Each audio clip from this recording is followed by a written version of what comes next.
Hey guys. Oh, I don't know if that's maybe it was a bit premature, but that there we go. We can go back to it. Yeah, there we go. How's everyone doing tonight? Welcome back to Horsetooth Cinema Live. Yeah, it's been a bit since I've done one of these, but I am really excited to be back, just having another one of these kind of casual chats. And I've got a few very special guests today, one of which is he'll join us in a few minutes. But right now I have, there we go. I've got Leon. Hello. Hey, how's it going? Not too bad, not too bad. Are we live yet? We're just live. Yeah. Just Alexander Payne Superfan 69. What does everyone think of my name? Love it. Go fuck yourself, Leon. How's everyone doing? Doing good. Wow. Yeah. Good to see you. Nice.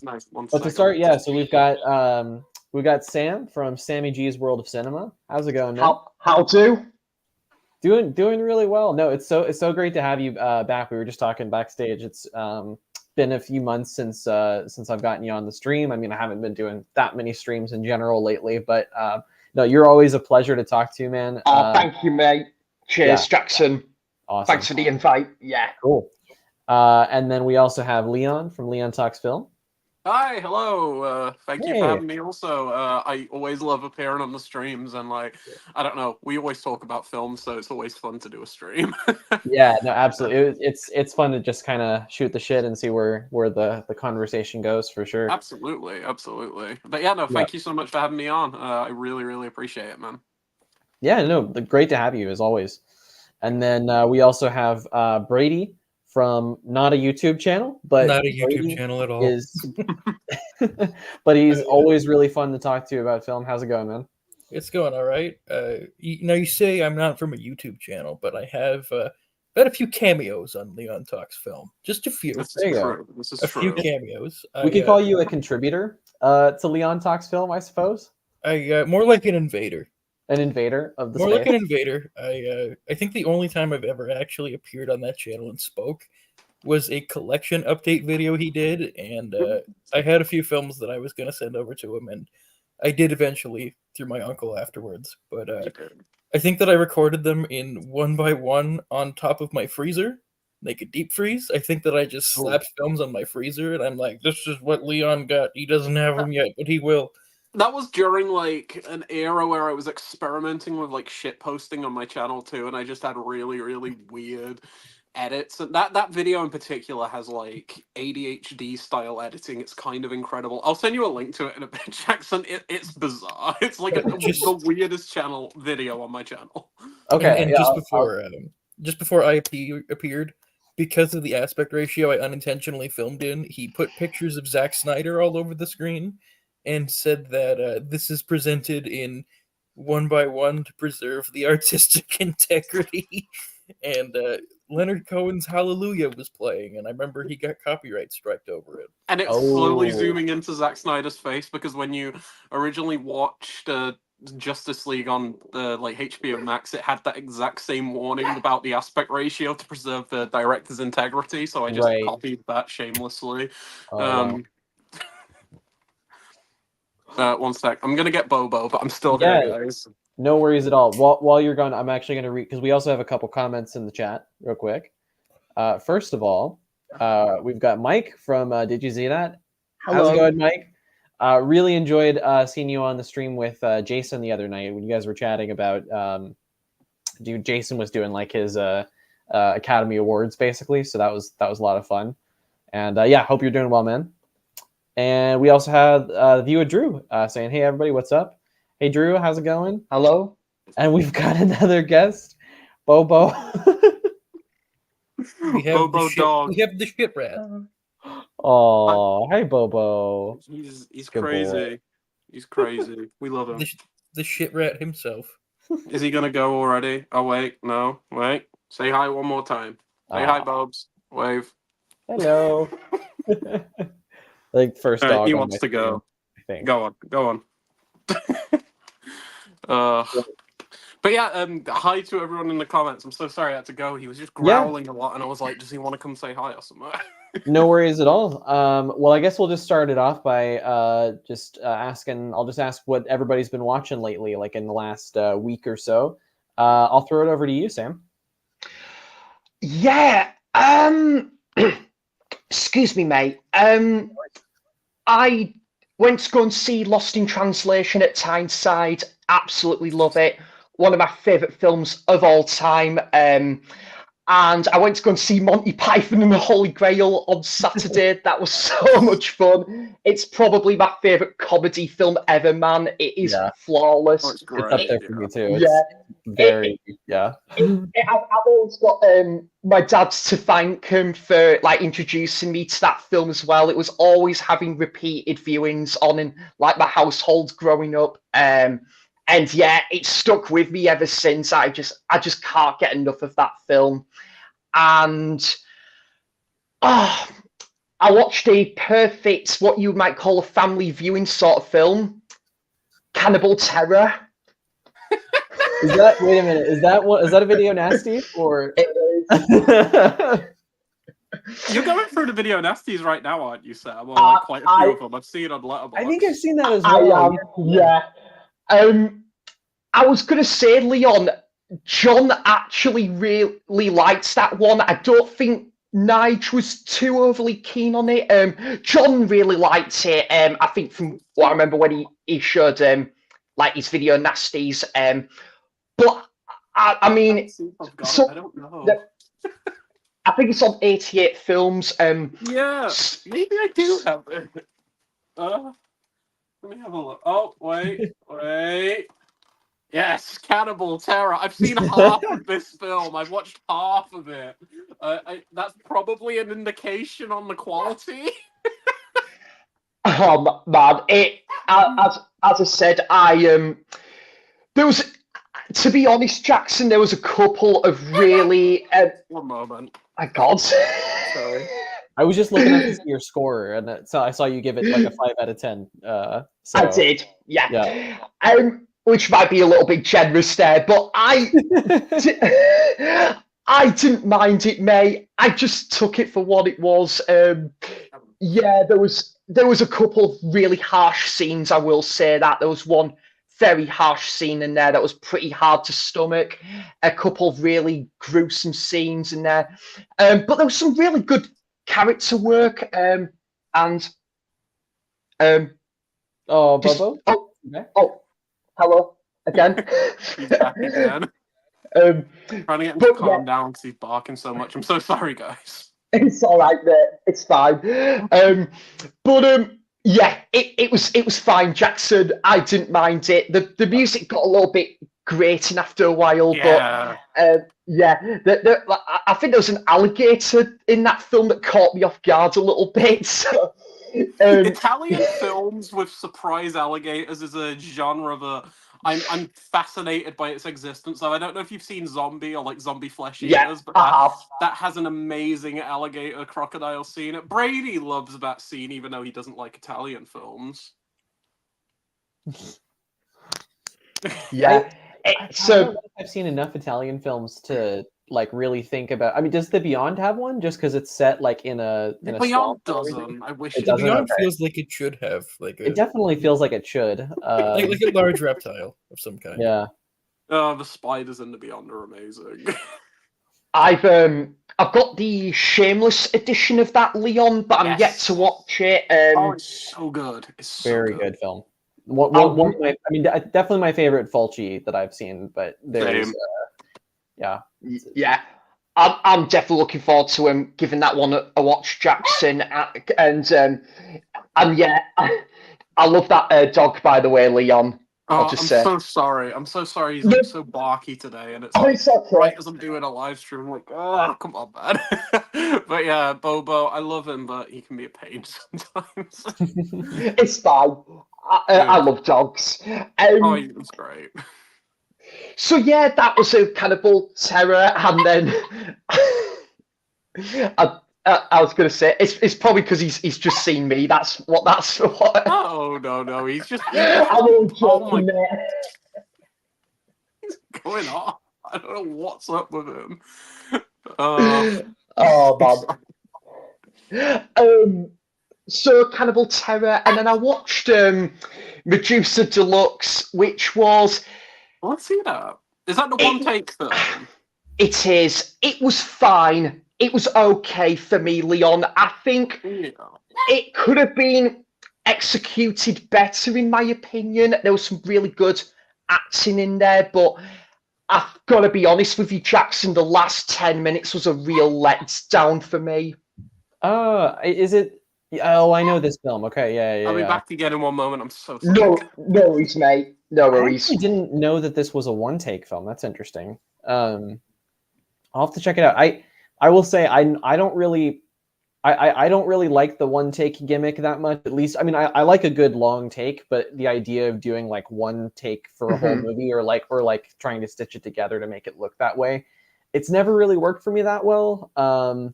I don't know. I guess my favorite one is probably that Scott Adkins one I watched recently. One Shot. One Shot's good. One Shot's good. It kind of took the whole gimmick of it kind of took me out of the action a little bit. But yeah. There is a couple of obviously significant films that have done it really well. 1917 and Boiling Point would probably be prime examples of that. Great. I love Boiling Point. The TV series is probably just equally as excellent as well, in my opinion. Great things. I need to see that. Yeah, the TV series is amazing, man, and I do need to check out that director's other film that came onto Netflix last year. I think so. Yeah, I think so, mate. How was that? I've never seen it. I've just heard of it. I've heard good things. I am gonna cry. Why is he barking so much? Because he's just seen me, Leon. He knows Sam's here. Please. So it was fine, no, Jackson. It was a little bit of a missed opportunity for me, but I thought it did. The film looked good, and I did like the whole what was it, aesthetic to it. I can never pronounce that word, mate. Apologies. That's it. Thanks, Leon. But yeah, good acting as well. There's the main guy in it was probably the standout for me, but I think that idea could have been handled better, in my opinion, but it wasn't too bad. And yes, new release time. I did go and watch Wicked Little Letters. That was very good. Yeah, really enjoyed that.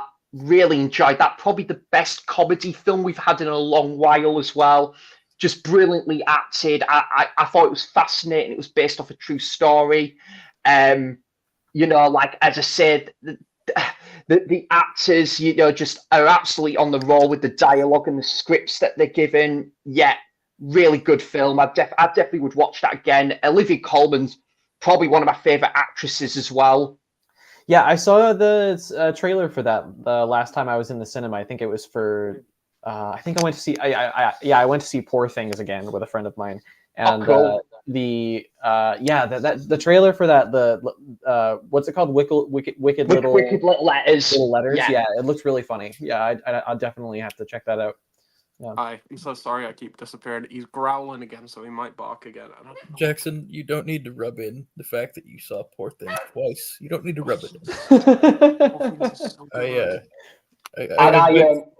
in. Sorry, Leon. Oh, wait, what? Sorry? Was that you, Brady? Sorry. That was Brady, yeah. I was just gonna say, Brady.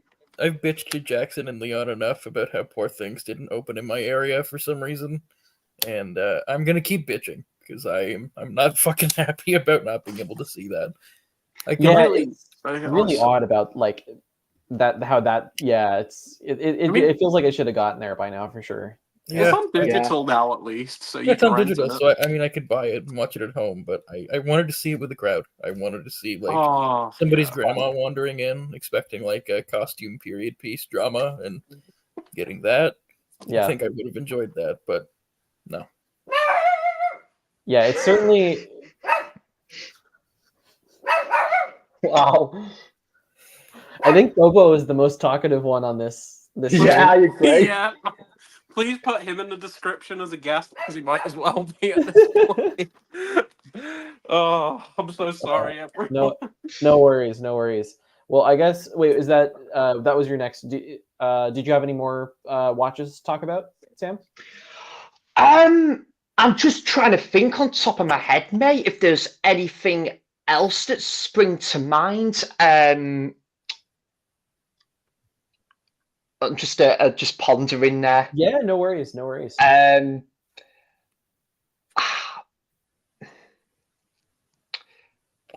I was trying to think, if there's anything else. Well, Jackson, actually, this was a few weeks ago, but I will say I finally got round to one of your favourite films ever, Oh, which one is this? House. I finally watched it. I remember seeing this. Yes. Oh, yeah. Oh, Really enjoyed it, man. Thanks for recommending me that one. absolutely.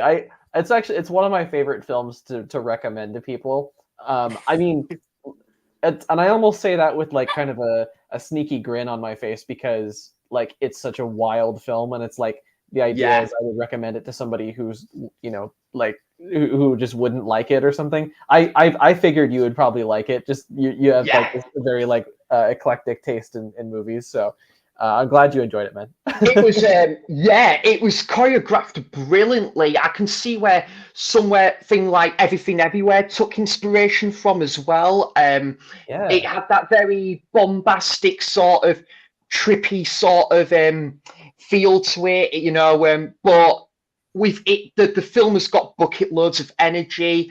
All the characters I think have got enough screen are warranted enough screen time given the runtime of 88 minutes.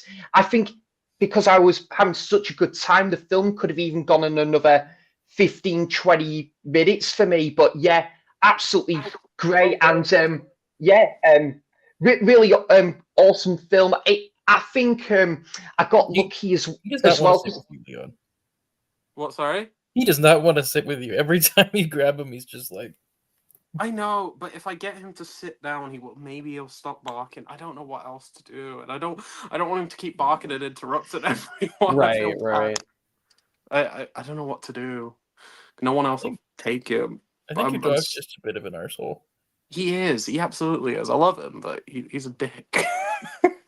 Right. Sorry to interrupt you, Sam, when you were talking about House. Yeah, so sorry, guys. I couldn't help but notice the dog trying to get away. Oh, it's fine, guys.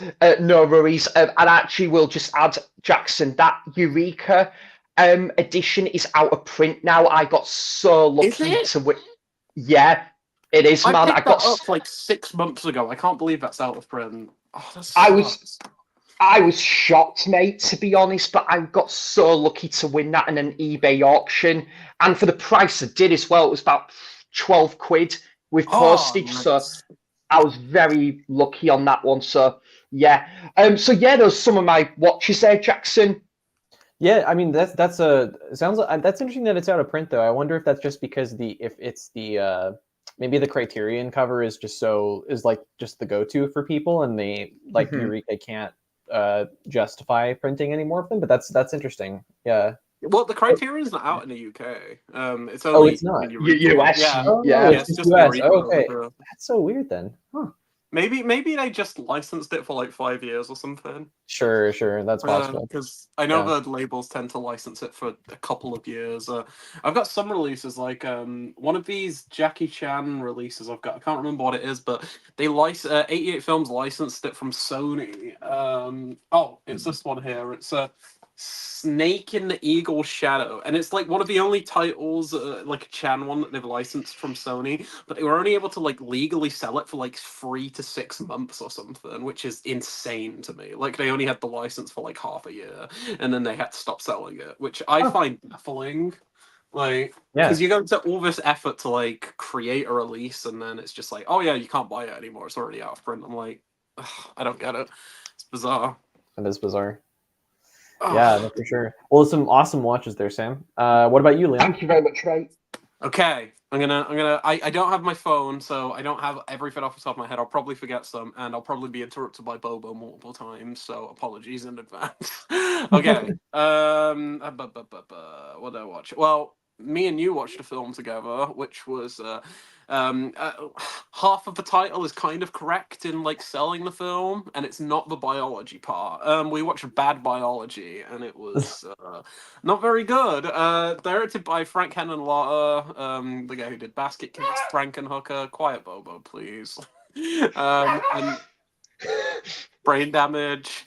And yeah, it's not a particularly great film, is it? No, it's there were like parts of it that I definitely appreciated. Like it had that like Henenlotter like silliness and kind of audaciousness to it, but I don't know. It's so like late style, like low budget kind of stuff. Like it's like it has some of the worst acting I think I've ever seen in my life. Like it's. I'm gonna be back in a minute. I'm so sorry. I'm gonna see if someone else will look after him. Continue talking about this if you want, or if you want to pass it over to Brady, and I'll do mine. Sure, last. yeah. I'm so sorry about this, guys. I want to like scream. Oh, it's no worries at all, man. No, I totally no worries, Leon. Yeah, I'll be back in just a moment. No, I guess I'll pass it over to you, Brady. What have you been watching lately? That's a really good question. What have I been watching lately? I haven't been watching films really at all. I've watched like 2 films in the last week and a half, if even. And but I saw Lisa Frankenstein the other night. Okay. I just wanted to see it because I like Diablo Cody. I have such a gigantic love for Juno in particular. I'm not proud of it. I will not declare it. If you go on my Letterboxd, I will not give Juno a high rating. I won't. I will not. Just like I don't want to be. I love Sundance Film Festival quirky indies. I don't want to be one of those guys. Sure. So it's a love I need to keep hidden, and I keep it hidden. And hey, I like Juno. I think that's a good movie. Yeah, I really like a good film. Yeah, I like Jennifer's Body as well. I don't love Jennifer's Body, but I like it. It's fun, but I don't think it's as clever as a lot of people kind of hype it up to be. Like when I first watched it, I didn't get it because I saw the trailers that were like, "Dude, Megan Fox's boobs, dude, whoa!" And I watched the film. I'm like, "What the fuck? There's no boobies in this. Why am I watching it?" And I checked it out again a few years ago as the cult following gradually grew, and I still like it. I don't feel particularly strongly about it, but there's some fun jokes, and Megan Fox actually gives a performance, which I like. So I checked out Lisa Frankenstein. I actually went on Saturday night to go see it. It was like 9:20. I arrived just at the time for the showing. And as soon as I get there, the theater flooded. What? Oh. This specific auditorium was right up against where they like you go get a cheeseburger or go get some fucking just a restaurant, like a small like fast food restaurant inside the theater. And a pipe inside the restaurant broke, and it flooded directly into the theater. So they just said, "Yeah, no, we're not showing it. You can go home." Oh my god! So then, the next day, now the dog upstairs is barking. Right as I stop Bobo from barking. Yes. Someone's looking after him, temporarily at least, so I've got a bit of free time. First off, everyone on the stream, including you guys, I'm so sorry about that. That was driving me insane. You're totally good. Yeah, I feel so bad because like every time Sam was like in the middle of a sentence, you just got Bobo going "Arr, arr, arr," like really loud, and I'm like, Christ, it's so rude. Yes, what did I miss? What you been watching, Bradley? I was just explaining, which I called you about, how the fucking theater flooded when I went to see Lisa Frankenstein. Oh, the Lisa Frankenstein story. Yeah, that's nuts. I'd been planning to go the whole week before. I'm like, all right, I'm going to go. No, I shouldn't. I should save money. Okay, today we're going to go. No, I can't justify it. Finally go, theater floods. But the next day, the theater was cleaned up. I managed to see it, and we were the only people in the theater, so that was nice. That breaks my heart. Did they give you like a refund for like when the theater flooded and they? We hadn't bought our tickets yet. I like to buy them at the theater because I like holding on to my physical tickets. I just like that. Yeah, I have a hoard of tickets from like 2013 still. I think I still have tickets for when I went to see Jackass Presents Bad Grandpa. I think I still have a ticket for that laying around somewhere. But no, it was a fun movie. I described to Leon. It's kind of just Heathers for Zoomers.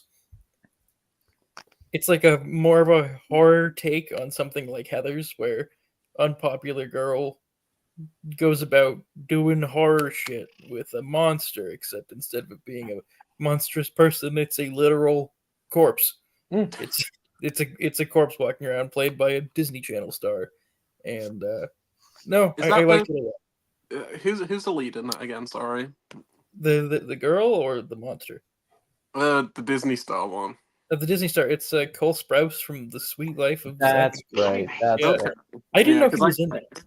I didn't Yeah, even I- know he was in it until I was watching the movie, and I went out to grab something to drink, and I looked at the poster. I'm like, Cole Sprouse, what the fuck?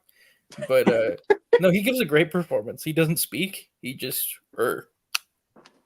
Oh, so he's the monster. Okay, yeah, yes, he's Yeah. the monster, and it's not anything exceptional, but I think that the direction's really confident for a directorial debut. It's Robin Williams' daughter. I don't know if you guys knew about that. yeah. I think I had heard that. Yeah.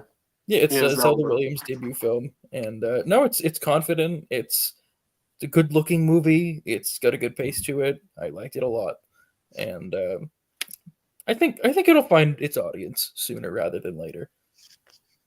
Yeah, I've seen a few people review it. So yeah, hopefully it's at least finding its audience. That's awesome. I'm And I gonna think try and that- see it on Friday. I think. I'm really excited because it comes out here on Friday. I'm excited. Yeah, it should be fun. I think the last film that I watched before that was Harold and Kumar Escape from Guantanamo Bay. I think that was the last one that we watched, that Leon and I have watched, and I think that was the last film I watched. Have we not watched a film since then? I don't. No, I we don't watched think- Twins. Let me check the Letterboxd diary. We Okay, watched- we did watch Twins afterwards. Okay, so I thought I was only going to talk about 3 movies or 2, but now I'll talk about 3. Okay, Twins. Danny DeVito, Arnie, they're twins. Part of a government experiment. Perfect genetic human creates Arnold. A twin comes out. He's like all the other gunk, and Arnold lives on a tropical island, and he's never met other people, but he reads books and he's very smart. Danny DeVito's a con man. The mob is involved somehow. It's like the most adorable thing I've ever watched, and Leon and I both almost cried. It's so fucking adorable. I've never seen it before either. I obviously knew the premise. Everyone knows Twins, but like I'd never Yeah. like sat down to watch it. But the reason, do you want to explain why we watched Twins? We got Mike real quick. Twins is a What? masterpiece. It's Why so did we good. watch? Why Oh, did you we don't watch remember? Twins? Because you were going to recommend Junior. You were going to recommend the other Ivan Reitman film after. Well, the about, one where I wanna Arnold say- gets pregnant. Yes, that one. I still haven't seen that, but we're going to watch that soon. And we watched Twins because we technically did this weird Arnie, Ivan Reitman trilogy out of order because we watched the middle film that they made together, Kindergarten Cop, or a good chunk of it. You turned it off because you didn't like it, even though it's like most charming film ever. I don't understand you. But yeah, you turned it off halfway through. And then I was like, why don't we just go through the whole trilogy? So we watched Twins, and I loved it. I've never seen it before. But yes, thank you It for weirds me recommending out that Danny DeVito gives a genuinely great performance in Twins. He does. He does. He He's basically emotes playing like- Frank Reynolds, but more evil. He's like Frank Reynolds from It's Always Sunny. Yeah, pretty much. Have you Yeah. seen this, Sam? Twins. Yeah, Twins. Oh, it's good. I like that one. Okay, Yeah. I guess. Wow, I'm the only one. It's Oh, man, great. yeah. Oh, it's so fun. If I like It's- other, yeah. if I like Kindergarten Cop or like Jingle All the Way, you think I'll like Yeah. Twins? Yes. I was Yeah, so scared. absolutely, mate. Yeah. I was so scared that you were about to say, "If I like Junior, will I like this?" 'Cause I heard the J when you said "Jingle All the Way." I'm like, "You like the movie where Arnold gets pregnant?" I was gonna fucking leave this stream and like block you on everything. Sam and Jackson, have you guys heard of the proposed sequel to Twins? I have not heard of this. This What is it, Brady? this isn't gonna happen because Ivan Reitman's dead, and also Arnold and Danny are like 70 and 80, so it's not gonna happen now. But there were discussions in the early 2010s, I believe, where they were gonna do a sequel and they were gonna call it Triplets, and it was gonna be about how when they were born, there was secretly a third one that was born, and it was gonna be Eddie Murphy. Oh God. And I'm so glad that that didn't happen, because that sounds like the biggest piece of shit. That sounds fucking awful. And then they talked about doing it with Tracy Morgan. First off, Tracy Morgan's like 30 years younger than Danny DeVito. Like how the fuck is that gonna work? And yeah, Ivan Reitman's dead now, so the project is dead, and maybe that's the good thing to come from the death of this man. Well, never say that the death is the end of anything involving Reitman when Ghostbusters Afterlife exists. I know that's Ramis, but he did Ghoulish. mocap as fucking Ramis, which is Ghoulish is the word. Word of the day. Ghoulish. And yeah, the other film we watched, Harold and Kumar, Escape from Guantanamo Bay, which is the most vile, racist, sexist, just generally awful thing that we've watched together in some time. And we love the other two Harold and Kumar movies. I remember kind of liking Harold and Kumar Go to White Castle for sure. Well, we watched them entirely out of order. We started with the third one, the Christmas which film. We watched 3 times now, since then. I think we've watched it 3 times. Then Christmas. We watched the first film and then the second. So we went completely out of order. And I think that we can agree that Guantanamo Bay is not our favorite. No. Guantanamo Bay is fun in small doses, but it doesn't help that it's the longest film if you're counting the extended cut, and it's like close to like 2 hours long, which is way too long for an R-rated comedy of that ilk. Like, because you watch White Castle, it's barely over 90 minutes, and even the Christmas one is like an hour 30 or something, hour 35. The credits for A Very Harold and Kumar Christmas start at like, isn't the theatrical cut like only 81 minutes? Something like that, yeah. It's really, really short. And yeah, this is very long-winded, and I think that it has some funny social commentary about like the racism and paranoia of like post 9/11 America. I think that idea is very clever, but I think that it feels like every scene is trying to outdo itself. Like, It goes from Neil Patrick Harris branding women in a whorehouse and getting shot and dying to ending up at a Klan rally, and they're in Klansman robes pretending to not be Indian and Korean, and like every scene just feels like it's trying so hard to one up the last that it becomes almost exhausting. Yeah. It's like there's moments that are hilarious in the film. Like there are moments that we were like losing our shit at, but then there's an incest cyclops. There is an incest cyclops that like speaks googly alien things, and it's just got one big eye. It looks like a thumb. It's kind of incredible. Makes me think of the thumb people from Spy Kids. Yes, I was gonna say. Oh my god! Am I bringing back childhood trauma, Jackson? Talking about the thumb people. Yeah. Do you have your phone handy, Brady? And please get a picture of the Cyclops up. I just want to hear Jackson and Sam's reaction to this. Harold and... But was that all the movies you watched, Brady? Or correct.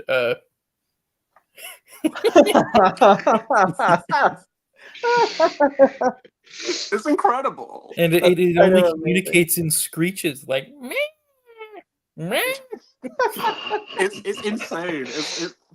Some of the humor in that film is so funny, and then doesn't the first movie have an incest child as well? I don't think so. No, it's no, I don't think so. Like a mutant or something. No, I don't think so. Jackson, does the first film have an incest child? It's been so long since I've seen. I don't remember. Maybe I don't think the third film has an incest baby. I don't think it does. I don't think. I think the incest baby is exclusive to that second film. But there's also both films, the first and second, share an elongated sequence of a very ugly man with an attractive wife who wants to have sex with Harold and Kumar. This is true, but the first film, it's like it's the same as the first film. Sans the incest baby in the latter, and branding women in a whorehouse.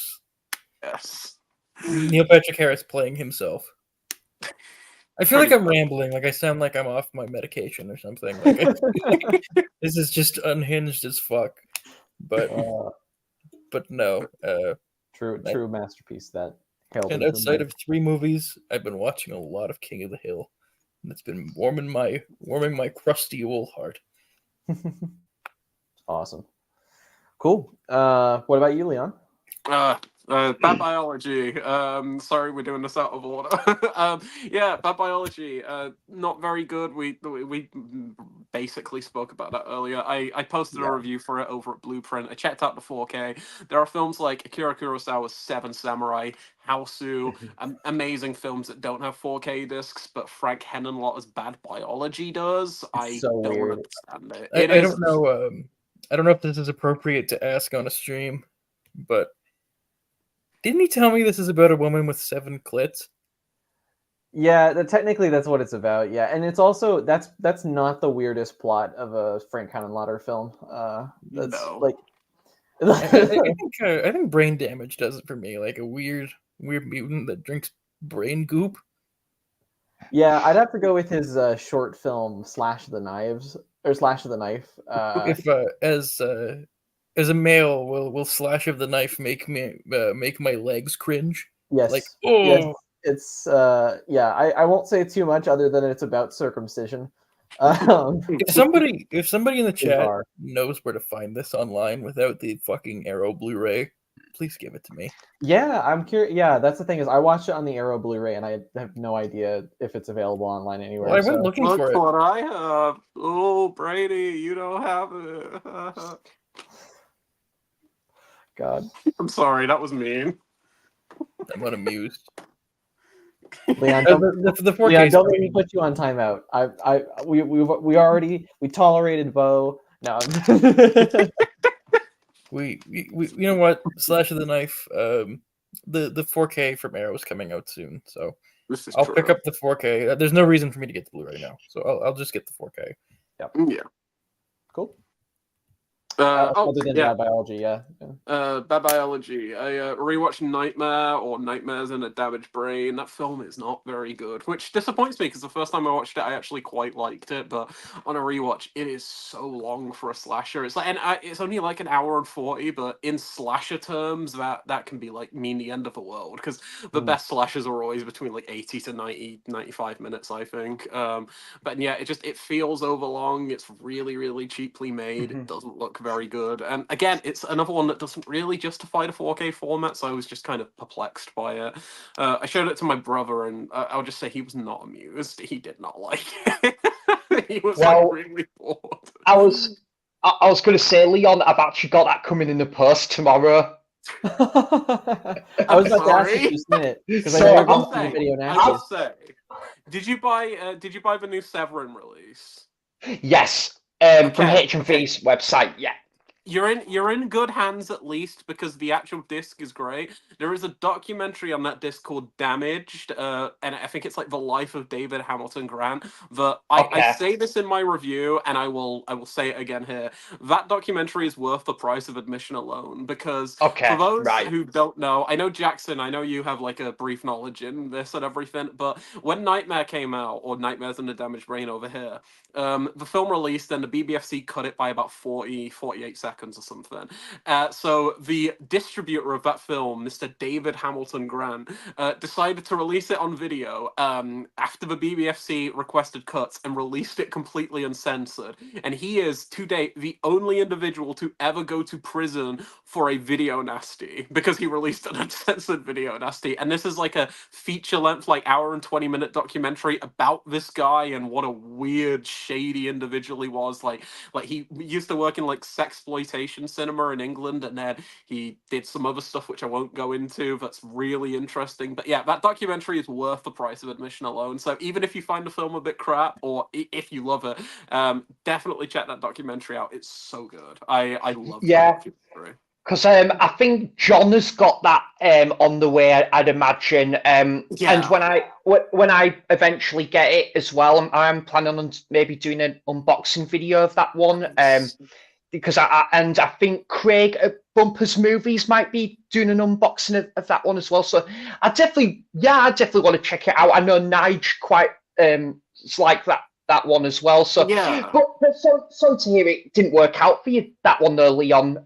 Yeah, no worries, man. It's I'll go and revisit it in the future. I was actually Jackson, you might have saw this, and Brady, you might have saw this earlier in the chat, but we have a group chat that a couple of us have where we talk about films. And earlier, I was trying to convince my friend Jacob to revisit House that Jack built, and he's like, "Oh no, I have no interest. It was shit." And I was basically just arguing my defense for why revisiting films after a few years is a good idea, because you might watch a film in a completely in the complete wrong headspace or something, and then you'll revisit it in a few years and absolutely love it. Like I've had that with so many films where I've watched them, thought they were crap, and then revisit them and end up loving them. Like Saint Maud. I saw Saint Maud opening day in the cinema, the A24 film, and I was so bored by it. I was like, this is really really dull. Yeah. Then I revisited it because Brady really wanted to see it, so I rewatched it with him, and I just fell in love with it. And since then, I've watched it like 4 or 5 more times. So it's like you never know what a rewatch can do. So I'm hoping I'll revisit Nightmares in a few years, and maybe it'll be great.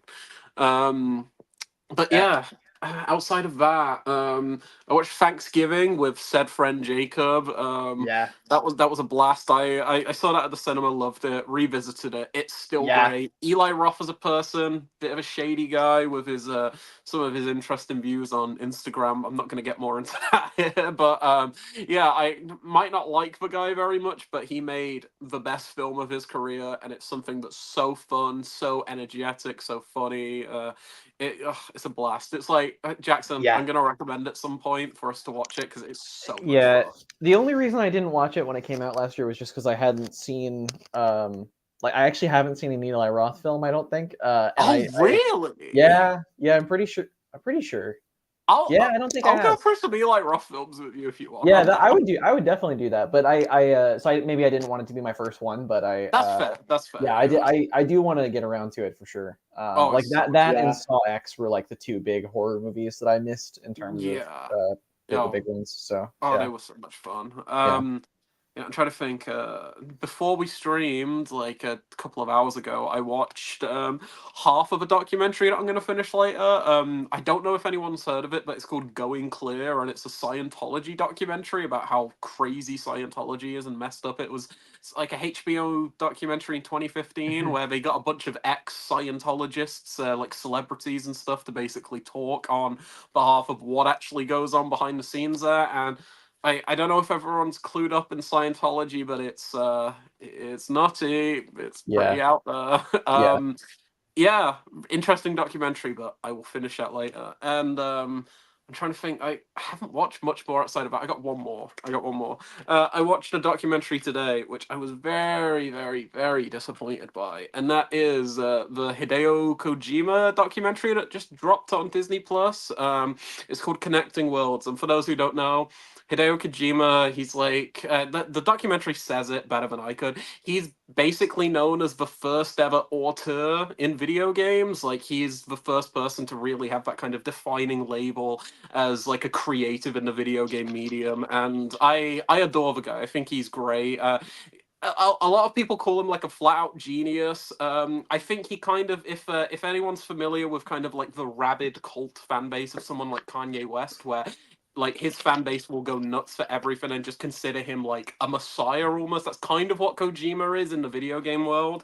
And although I think Kojima has his flaws, I adore him as an artist, and every single thing he's ever made, I've always like came away from with some profound, like, I don't know, sense of, I don't know, enjoyment or just like reflection. He's a great artist. And then you watch the documentary and it's so underwhelming. It's first off, it's like 55 minutes long. Okay, go on, Brady. What's up? I know who Hideo Kojima is. I'm proud of you. Okay, go on. He made the video game with the snake in it. That's true. He did. And that snake is in Smash Brothers. No, you got it. You got it. I didn't know how to. I didn't know how to come back to the stream, so I raised my hand to ask a question. Oh, amazing. The documentary, it really, really disappointed me because even though I love Kojima as an artist, I love him as a game director. I've never really seen a documentary about him. I don't know too much about the guy behind all of these games, like Metal Gear Solid, Death Stranding, all like these things that have kind of shaped me. Like, if anyone asks me what my favorite video game of all time is, I'll always go to Metal Gear Solid 2, because it's one of the first video games I ever played where I was like, no, this isn't just like a stupid. Well, I'm not like condescending, but it's not like a stupid like video game where you just press buttons and fight people. Like, there's actually something behind this. There's a narrative. There's like elements that make this like an interactive movie almost. And I found it super fascinating, and it really shaped my appreciation and love for video games as an art medium, as an art form. Sorry. So I was really excited to actually peek behind like the camera, understand what was going on in this man's life, and you don't really get that. It's just essentially just like a puff piece for what is a game at the time Death Stranding was going to be, and it's basically some behind the scenes footage with the odd thing, oh, this is what I did when I was younger, that lasts for like maybe like 50 seconds before it goes back to more footage of him creating the game with people, which is interesting, but it doesn't really like add up to much as a whole in a documentary form. And it just feels really bland, safe, generic, and it's got this like litany of like celebrity cameos, like people who've worked with him or people who like look up to him. You've got George Miller, you've got Lea Seydoux, you've got Guillermo del Toro, Mads Mikkelsen, the band Churches, who I love. You've even got Elon's ex, Grimes, in it. There's so many people, like big, huge celebrities, talking about their love for Kojima, but most of them also say that they don't play video games. They're just like, oh, we really respect him. But you're like, you can tell these people, they just like him because they've worked with him, which I completely get. Like, obviously, you're gonna want to big up people, you know. And it's bizarre that the only person in the entire documentary that seems like they've played a video game is Grimes, and her contributions are by far the most insightful because she's actually talking about games as a medium and why she likes them. And I'm like, I wish more people were actually diving into this other than just basically sucking up to Kojima, saying he's like a god. Like, at one point, a person literally says he's a messiah, and I wanted to turn it off. I was like, this is so ego driven, and I'm like, this is such a vanity project. And it's weird because I never get that vibe from him. Like, he's really funny if you follow him on Twitter, or I know you've seen his Criterion Closet video, Jackson, and I never get like really egotistical vibes from him, although he definitely does have an ego to an extent with like some of his games. Like, it's just plastered on the front cover, it's like a Hideo Kojima video game, and it's like I don't know if it was a direction. I don't know if it's like him basically saying, oh yeah, focus entirely on this, I'm not going to talk about other things. But it just feels like such an underwhelming documentary that as time goes on, I just kind of get more and more annoyed and disappointed by. When I initially posted my review, I gave it 3 stars, like a 6 out of 10. And then immediately after clicking send, I was like, no, I'm changing this to a 2-star. And now I kind of want to give it a 1 star, but I'm not going to because it's not that bad. I'm just like, in my mind, it's already just going down and down and down. It's just like, it's such a waste of time almost. The maybe I still would probably suggest it to people who haven't like played any of his games. Like I mentioned it to you, Jackson. Maybe it'd be insightful to someone who hasn't played like all of his games and doesn't know everything. But you, at the same time, you're not going to learn a great deal other than seeing George Miller suck up to Kojima, which is. I mean, it's cool to see George Miller talk. It's cool to see Lea Seydoux. I mean, I can't complain at that, but it's just not. It doesn't add up to anything, and I was really underwhelmed. Sorry, I went on a bit of a rant there. I was just very you're all good, dude. No, I mean, yeah, it's unfortunate that it didn't really. I don't know that it's. I agree. I tend to like a documentary where you can not only just like see the thing that you're interested in and kind of that, but also like understand quite a bit more about it. Exactly. Yeah. So, yeah. Yeah, that's about it, really. Okay. I don't think I've seen anything. I watched a few episodes of Bob's Burgers as well. I'm gonna get back into that because I like Bob's Burgers. It's very cute. But outside of that, nothing. For sure.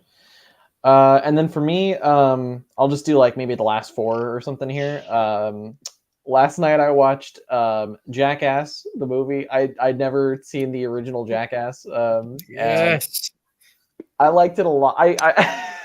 It there's just something so universally funny about it. I think it's like I there was a part of me that, you know, like the editing, the kind of randomness to the editing of it was odd. I mean, it is essentially just like a long compilation of all these different clips, and I'm not sure how well they cohere together. Maybe in later films they learn how to do that or something like that, um, but yeah, I don't know. I so many of the skits I just found so like I haven't laughed that hard in a while, so it was really.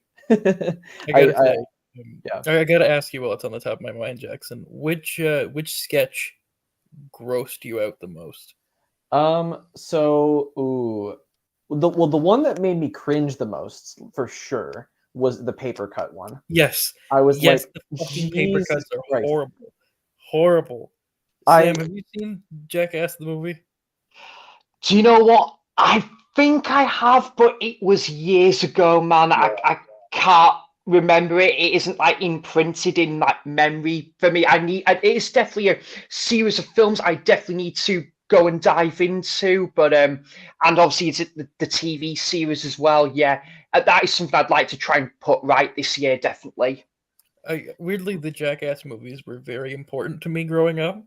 They kind of they introduced me to kind of like the rebellious like late 90s early 2000s skater culture, Okay. which is something that I've Yeah. absolutely fallen in love with over time, like the very DIY feeling elements of a lot of those sketches, and it's for nothing more than to impress your fucking idiot friends like that.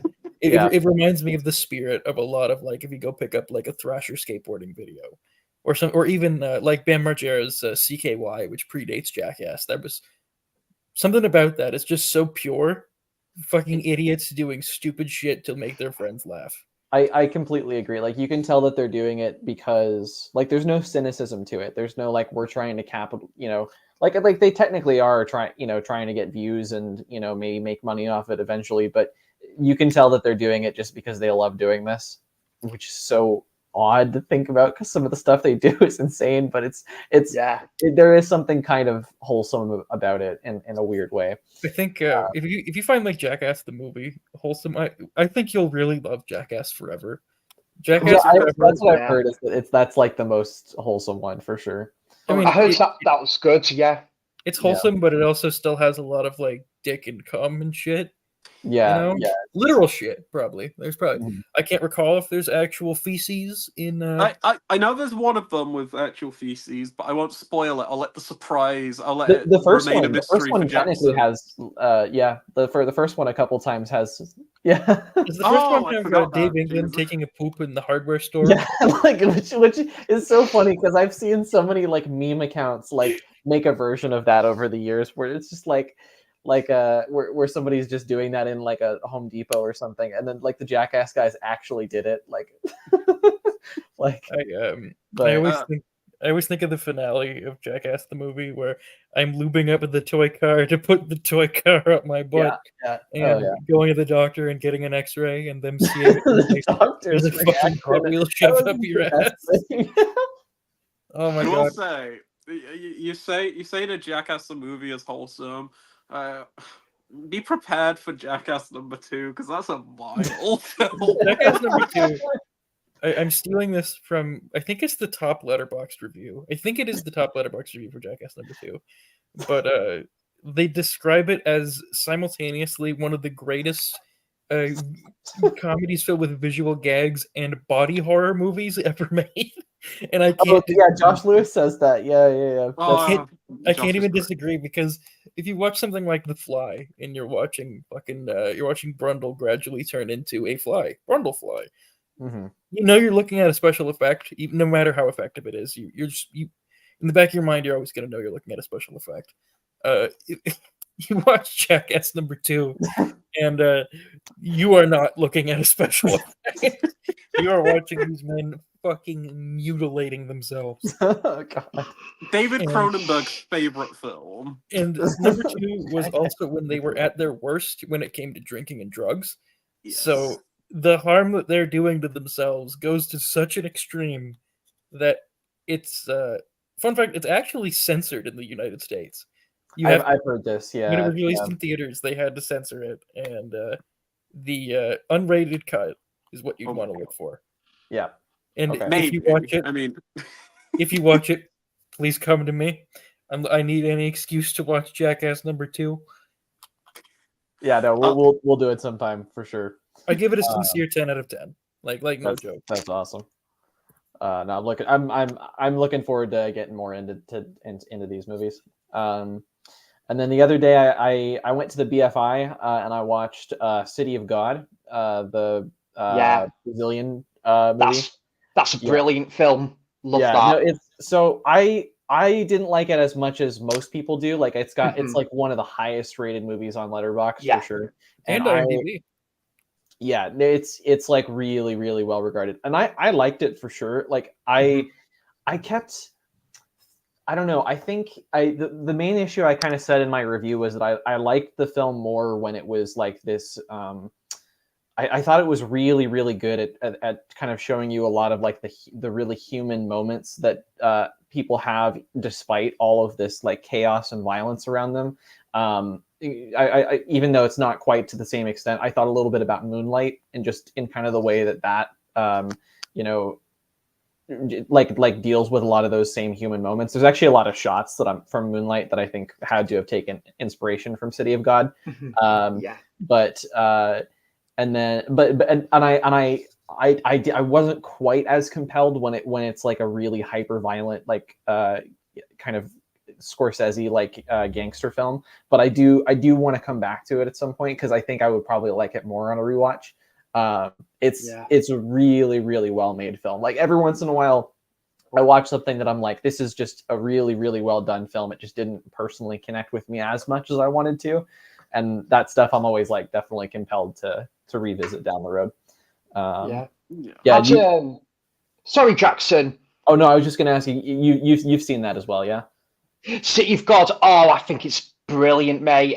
5 stars for me. And I really liked how the film is like narrated, and I did like sort of like how we're focusing on this main protagonist and his love for like photography as well, and kind of like there's like reflection, and then 1 or 2 characters, you find that it goes in a bit of a different direction, and there's obviously this nasty thugs that are obviously still out there, and they've been like there since obviously they were young, and then as they get older, and it's honest. And I will say, I'm not going to spoil it, Jackson, but there is a couple of really shocking scenes in there, one of which I think you might know what I'm on about, but really when I first watched it caught me off guard, but fantastic film. In fact, I do want to watch it again actually, because it was about probably 6 years ago when I last watched that one. No, I totally agree with you about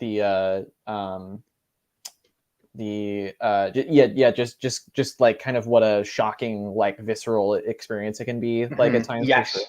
I do definitely want to go back to it in that regard. And then Bad Biology we mentioned. Wasn't huge on it for the reasons that we talked about. And then last one I'll mention is Brian De Palma's Sisters, which I liked a lot. It's for me, it's like I like Dress to Kill, which is maybe his more obvious like giallo homage that he's done. Yes. But there's some stuff that happens in the third act of that movie that I'm not huge on. And I think overall, like, it's a little showy in terms of like the style a little bit, even for De Palma, where I'm just like, okay, like, chill a little bit. Whereas Sisters, I thought worked really well. I thought it was just a really well done kind of giallo, homage kind of, and just the whole like the whole actual like plot element that they take with like.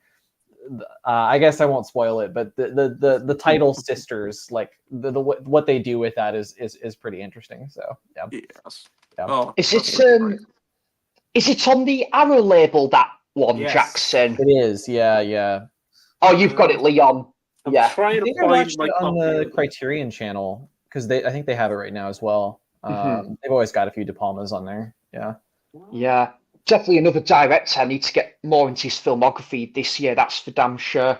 Yeah, definitely. Oh, De Palma's amazing. Brady needs to really as well. good. He hasn't seen many, but Sisters Oh, yeah. has an R release. Great artwork.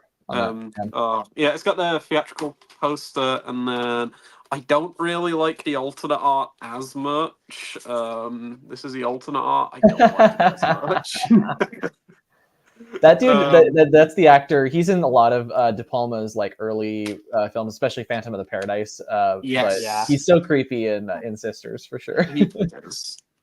De Palma's great. He's like the more I see from him, and the more that time goes on, I really appreciate when I did like a binge of his work in, I want to say like 2020 or something, because ever since then, like I've discovered directors I love and I love the films from, but I've never seen somebody's body of work go on for that long, with the exception to maybe like Scorsese or something, that's so consistent. Like he has a few drop off points from in, like I know you watched Bonfire of the Vanities recently. And like that. I haven't seen that, but I heard that one's pretty poor. You gotta watch it. That's a unique situation though. Like I think he like that's a difficult book to adapt, and like I think he had kind of misguided ideas on like how to adapt it a little bit. It's a very rare miss for him in that part of his career, I think. Yeah, he's just so fascinating, and like I don't know, there are so many films of his that I absolutely love. Like he might be like, there might be other directors out there, but he's very up there for sure as the director with the most 10s or 5 stars I've ever given to like an individual director. Like I think he has more like 5-star films than like David Lynch, who's my favorite filmmaker ever. Like it is wild. It's like I think of like Carrie, Dress to Kill, and well, actually no, I don't give Dress to Kill a 5, but I love Dress to Kill. Carlito's Way. I said Phantom of the Paradise. Stuff like Sisters and like Hi Mom is really underrated as well. I think Hi Mom's awesome. Super underrated film. But I adore De Palma. He's so great, and I'm gonna constantly pester Brady until he watches more, because he's only seen Carrie and Mission Impossible, and he's missing out on like one of the best catalogs in any filmmakers. I was yawning, and then I heard my name, and I got kind of spooked. You did. Yeah. But were you yawning because of De Palma? Not intentionally. Oh, okay. I thought you were doing it intentionally. I thought you were saying like, "Oh, I'm yawning." I was like, "You did." No, I'm kind of sleepy. Well, I'm gonna get into the comments here a little bit, and we've got View with Drew saying, "What do you think is the worst movie from every year in the 2000s decade?" So, my God, I saw this question a while ago, and I'm gonna amend it a little bit, just because that's a lot of movies. That would be 40 movies each for us to list, and we've already there's a lot of comments I want to get to. So maybe I'll just rephrase it. What's the worst movie of the 2000s, of like the whole decade? The 2000s. I've got one in mind, but I don't. Jumps to mind. Oh, White Chicks. Okay. I have not seen White Chicks. Evil. You know what? I'm gonna get my phone real quick, and I'm gonna look at what my lowest rated films from the 2000s are. Elf with Jim Carrey. Fuck that film. I thought you were about to say Elf with Will Ferrell. I was gonna say he said Jim Carrey. Why did I say Jim Carrey? Yes, no, Will Ferrell. Yes, fuck. I get that and the Grinch mixed up. I have one that's I kind of like Elf. I'm sorry. I hate Elf. Like bottom 10 films of all time. Oh my God. I have one that I think would be pretty fitting for me, at least. Okay. Shark Tale. Yeah. I fucking hate Shark Tale. I hate Shark Tale so much. I want to buy like a big stack of them. I want to go to the thrift store and buy like a stack like this fucking big of copies, and I want to take a sledgehammer to them. Like I hate Shark Tale. I think Mike Myers, the love guru, is one. The only thing that I find funny in that movie. I almost watched it for Samurai January this past year. Yeah. I feel bad for you. I didn't watch it, but I almost did. So I haven't seen it yet. You can't feel bad for me yet. A part of me wants to say Norbit. Norbit is pretty awful. A part of me wants to say Norbit, but I can't say Norbit like and wholeheartedly mean it, because Norbit has fantastic makeup. I mean, Eddie Murphy is an Asian man, and he's a pretty convincing Asian man. Like he's I thought the whole thing with Norbit was that he plays like a fat woman, and he does, but he also plays a Chinese man. in like full blown yellow face, like full blown Jesus. yellow face. He's a convincing Chinese man. If I didn't hear his like Oh really my God. condescending voice, he's a No. convincing fat lady too. So I Right. can't wholeheartedly mean Norbit, but I can say Love Actually and mean it. I can say that. I love that Christmas films are like a reoccurring theme in worst films of the year and worst films of a decade. And also, How the Grinch Stole Christmas came out in the year 2000, so maybe I could say that Yeah, too.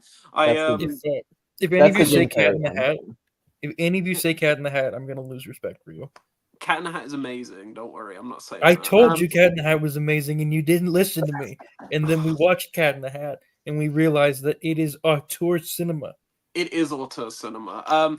I kind of just want to go through a quick list of some of the all-time worst, but I won't take too long, just because I've got so many, like, 1 out of 10, 2 out of 10 rated films. I kind of want to just shoot through some of the worst ones, if that's okay. Just go through a couple. Okay, Yeah. I'll be super quick. So, one we watched recently, Neo Ned, that's definitely a contender. Neo Ned Yep. is dreadful. De Palma's Giallo is horrendous. You mean Argento's Giallo? Argento's. Why Yeah, do I don't keep want to getting badmouth people's De names Palma on mixed up? I'm that. so sorry. He has Not dementia. I'm telling you, he has fucking dementia.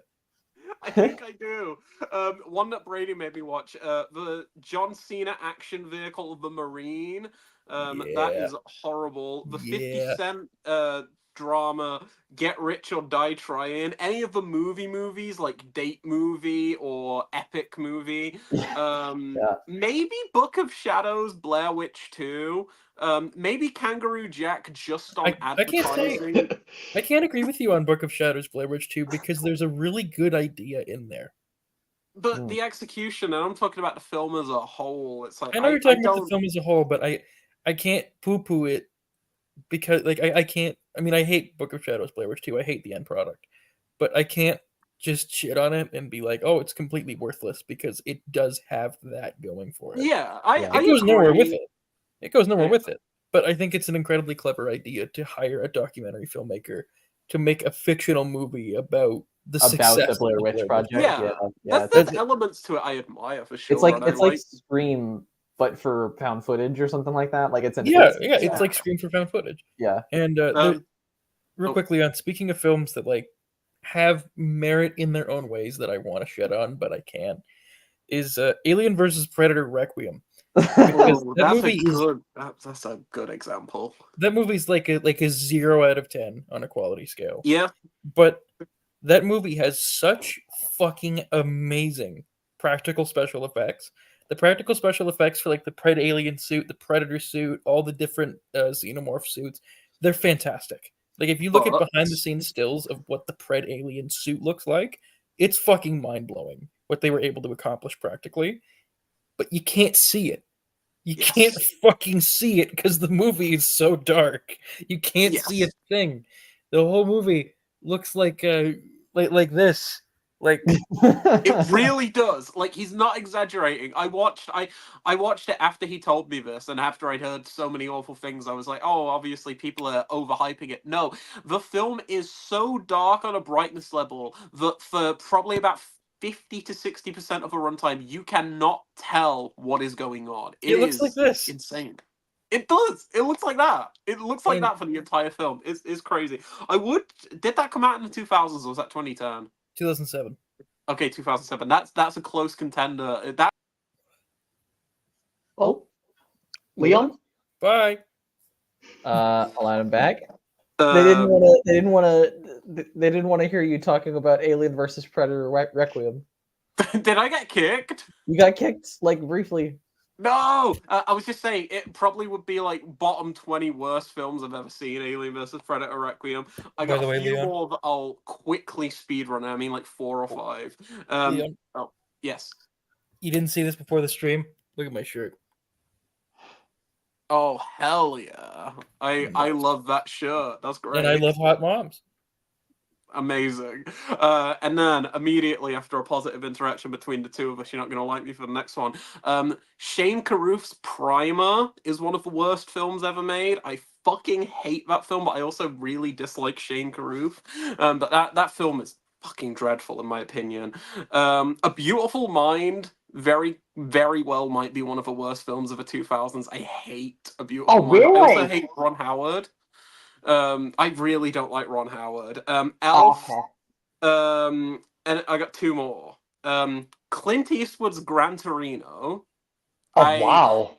I fucking hate Gran Torino. Really? Yeah, Fair play, man. Fair play. Okay. And finally, and this is gonna be my answer. This is gonna be my answer for the worst film of the 2000s. And some people might completely disagree with me, but in terms of films that I find grueling and excruciating to sit through, and it like every single time I try, I just hate it. I hated it as a kid. I hated it on rewatches. I fucking despise this movie so much, but it's very well, next to Darren Aronofsky's The Whale, might be my least favorite film of all time. That is Star Wars Episode 2 Attack of the Clones. Fuck that film. I left because you were mean to Primer. I'm sorry, Primer sucks donkey balls. I changed my name on the stream to reflect. Wait, I can't see it because the. Can you remove the Disliker comment of Leon Talks film.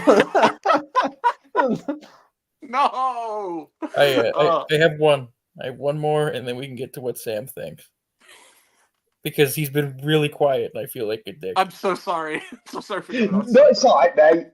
So, all good. My one We've movie, been enjoying the show up here. I don't know if this will mean anything to Jackson, but it might mean something to Leon, and it might mean something to Sam. Because it's an import. It is an import from the great monarchy land. Is it the movie? No. Oh, okay. It's Dougal. Oh, I know Dougal, fuck, yeah. Dougal. I haven't seen it, but I know. Sam, are Dougal. you familiar with the magic? You familiar with the Magic Roundabout? Oh, yes, the 2005 animation film. I went to the cinema to see that. You know that was redubbed for American audiences, and it has like No. it has like Chevy Chase and Kevin Smith in it, and it's filled with like poop jokes and nothing but pop culture references. And it was produced by Harvey Weinstein. Yeah, it was Harvey Weinstein who acquired the film and then mandated all these changes, and it's a completely different movie. Like it's Yeah. It's like on Letterboxd, it's classified as a different film. I was going to say, Brady, I do like the what is it? The animation TV series from the 70s. That's pretty good. The stop motion and that. But the film I haven't seen for a very long time. I know even the CGI Magic Roundabout film isn't held in a very high regard. Like I know people don't really care for it. Hated. It's no, not hated. But Dougal is hated. Yeah, Dougal is like a beast. Dougal is definitely hated. Yeah, widely. I'll never forgive my parents for giving me a binder in 2005 filled with burnt DVDs with the titles written in Sharpie. I'll never forgive them for giving me Dougal. I'll never forgive them for that fucking piece of shit. What about you, Sam? I will just say though, on the flip side of that though, Jackson, in 2005 we had one of the greatest animated films that ever came out, and that was Wallace and Gromit: Curse of the Were-Rabbit. So that was redeeming quality there. So good. So 2005 wasn't a complete desolate wasteland. Yeah. Also, I'm going to respond to a comment. What about the Fred movies? The Fred movies did not come out in the 2000s, and they're perfect. So we're not talking about the Fred movies. It's not happening. No. That is not happening. We're not going. There will be no Fred slander in this. Yeah. Well, for me, Jackson, this film is absolutely horrible. It honestly, it is some of the worst acting I have ever seen in my entire life. Honestly, it is just borderline insufferable. And my God, the CGI, the special effects are all over the shop. And that is Shark Boy and Lava Girl. No, there will be no Shark Boy and Lava Girl slander.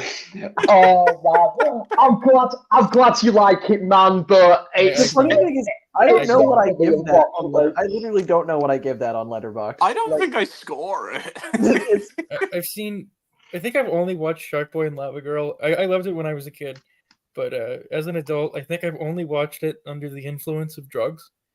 I don't think that I don't think I can coherently talk about Shark Boy and Lava Girl. All I remember is that the dad is played by David Arquette, and Is he? yes, He he is. is. And there's like an emotional subplot about how him and his dad built a robot together, and then they forgot about it, and the robot lives in his dreamland. But the robot So- is named fucking Tobor. That's robot backwards. That's not fucking clever. Is Not this? clever. Oh, No, that Is kid's Shark a Boy? cunt. Oh, is Shark Boy and Lava Girl basically the second? It's a film that you'd probably pair with Space Jam for films that you've only watched as an adult It's- under the influence. Well, I've never It's- watched I never seen Space Jam as a kid, so Oh, okay. I'd seen chunks of Space Jam, but I always thought it was boring. I never finished it. But as a teenager, when I discovered marijuana, I rediscovered Space Jam, and and now I own 4 copies of Space Jam. That's not a joke, by the way. Sam. No, I know it's not a joke. That's that is a film I would like to revisit at some point. I heard the sequel was terrible. the sequel. Don't watch the sequel. It's I watched it that's, on. that's one of the worst movies ever made. I think. The You know what? We're on a stream, and I shouldn't even say this, but I'm gonna say it while on a stream. I fucking pirated that shit right when it came out, and I watched it for 30 minutes on my phone. I think that I actually had my phone in horizontal view instead of vertical, and I turned it off before the Looney Tunes even showed up, It's which was 30 minutes in. It takes like 35 minutes for Bugs Bunny to even appear. yeah. A film so bad it's not even worth pirating, Brady. Yeah. Yeah, there you go. And yeah, I sailed the Oh, seas sure. for LeBron. No. I was gonna say Yeah. Shark Boy and Lava Girl is a good choice. I do want to revisit. Like, it's been a while since I've seen it, and I'm Yeah. kind of curious what I would think about it now. If I'm gonna revisit it, Jackson, I'm gonna have to have a lot to drink. I'm gonna have to go on a pub crawl before I can even think about stomaching that movie again. Absolutely. I will say, Yeah. if anybody in this chat is interested in consuming illegal substances and watching Space Jam, give me a call. Always down. And for me, I'm gonna go with a couple movies that are both relatively recent watches for me. Okay. One of them is Halloween Resurrection. Oh, Yeah, yeah, that's a good. that shout. that like okay. Trick or treat, motherfucker. Busta Rhymes is like the best part of that movie. It's not even like the rest So of it is fun. this like found footage like reality show kind of thing. It's so bad. It is like How was that made by the guy who made Halloween 2? Yeah, it was. It was directed by Rick Rosenthal. Halloween I 2 don't is a know. pretty good movie. Yeah. I don't Yeah. like Halloween 2 at all, so my dislike for Oh. Halloween 2 is justified with how shitty Halloween Resurrection is. Oh, okay. Yeah. I, See, I I, I like told you. I like Halloween too, but yeah. And I then do like that was Halloween one. 2. And I the like other hate. one is a movie that I don't know how much I can actually tell you about just because of how like it literally like was making my brain like melt as I watched it. Like I just could not comprehend it. Was Battlefield Earth. Oh, we were talking about Scientology earlier. We're talking about What's Scientology. around? Like I think Mark Kermode said this about it, but Battlefield Earth is a movie that is like borderline like unwatchable. Like it's like it is like you could say this about a lot of movies, but it is like a genuine like I'm not sure I've seen a film that is like technically harder to finish. I'm filming this in the Battlefield Earth Dutch Literally angle. every shot looks like this. Oh, it's yeah. Oh my god. But really good question, Drew. And we gave you a That's a lot of great answers. question. If we like answered it fully, we would be here like for another 3 hours. Like Oh, yeah. there are so many bad films that Yeah. exist in the world. The 2000s were pretty awful. Smelly Canuck here. I'm not a smelly Canuck anymore. I am the disliker of Leon Talk's film. This is true. I'm like, I've gone. This will be one Leon will like. I've gone from Big Boss to punished Venom Snake, punished disliker of Leon Talk's film. I'm not happy with this, even though you made a reference that I like. It's like Free Guy, where it does references that I should like, but deep down I hate. I'm kidding. I That's should like really Ryan mean. I Reynolds with don't a hate Hulk you. I'm sorry. I can't be Wait. mean. I can't be I mean. should mean like Ryan Reynolds with a Hulk hand. I'm just saying that. I like Hulk. I had Hulk hands as a kid, boom, boom, boom, and Yeah. I should like funny man with the Hulk hand, but I don't. I almost watched it, Adventureland the other night, the Greg Mottola movie. Adventureland's cute. I've heard it's really good, but I didn't. That's because good. I found out Ryan Reynolds is in it. I was like, I He's don't want- tolerable in it. He's tolerable, and this is Yeah. this is coming from the resident Ryan Reynolds hater. I have a tag on Letterboxd to warn people when he's in a film because he's that much of an irritating presence to me. Yeah. But I have a tag that's just called "Whoa, dude, Ryan Reynolds." Yeah, I'll watch it at some point soon because I actually pretty recently I watched Greg Mottola's first movie, Day Trippers, and I really like that. Okay. So I assume that I'll probably like it, but I was I was a little put off the other I night. was like, "Uh-oh, Ryan." Mike saying Sammy G on the decks. Absolutely. What's up, Mike? Yeah. Hi, Mike. Great. Juno soundtrack goes hard. Yeah. Oh, it's I used to really listen- good. I used Yeah, to I listen like to that a lot in high school. really good. for sure. Did I miss Juno conversation? I think you were We- there for that. Yeah, Think yeah, he- yeah. No, Yeah. maybe It you was were just Lisa Bobo Frankenstein. barking constantly. I'm so You're sorry. talking about Lisa That- Frankenstein, so maybe Yeah. you are. Oh I know no, you no, watched no! it as a I kid. went out at one point when you were talking about Lisa because I had to take Bobo upstairs. I missed that, but yeah, no, Juno's soundtrack goes hard. Like, Yeah. yes, Yeah. Absolutely. Yeah.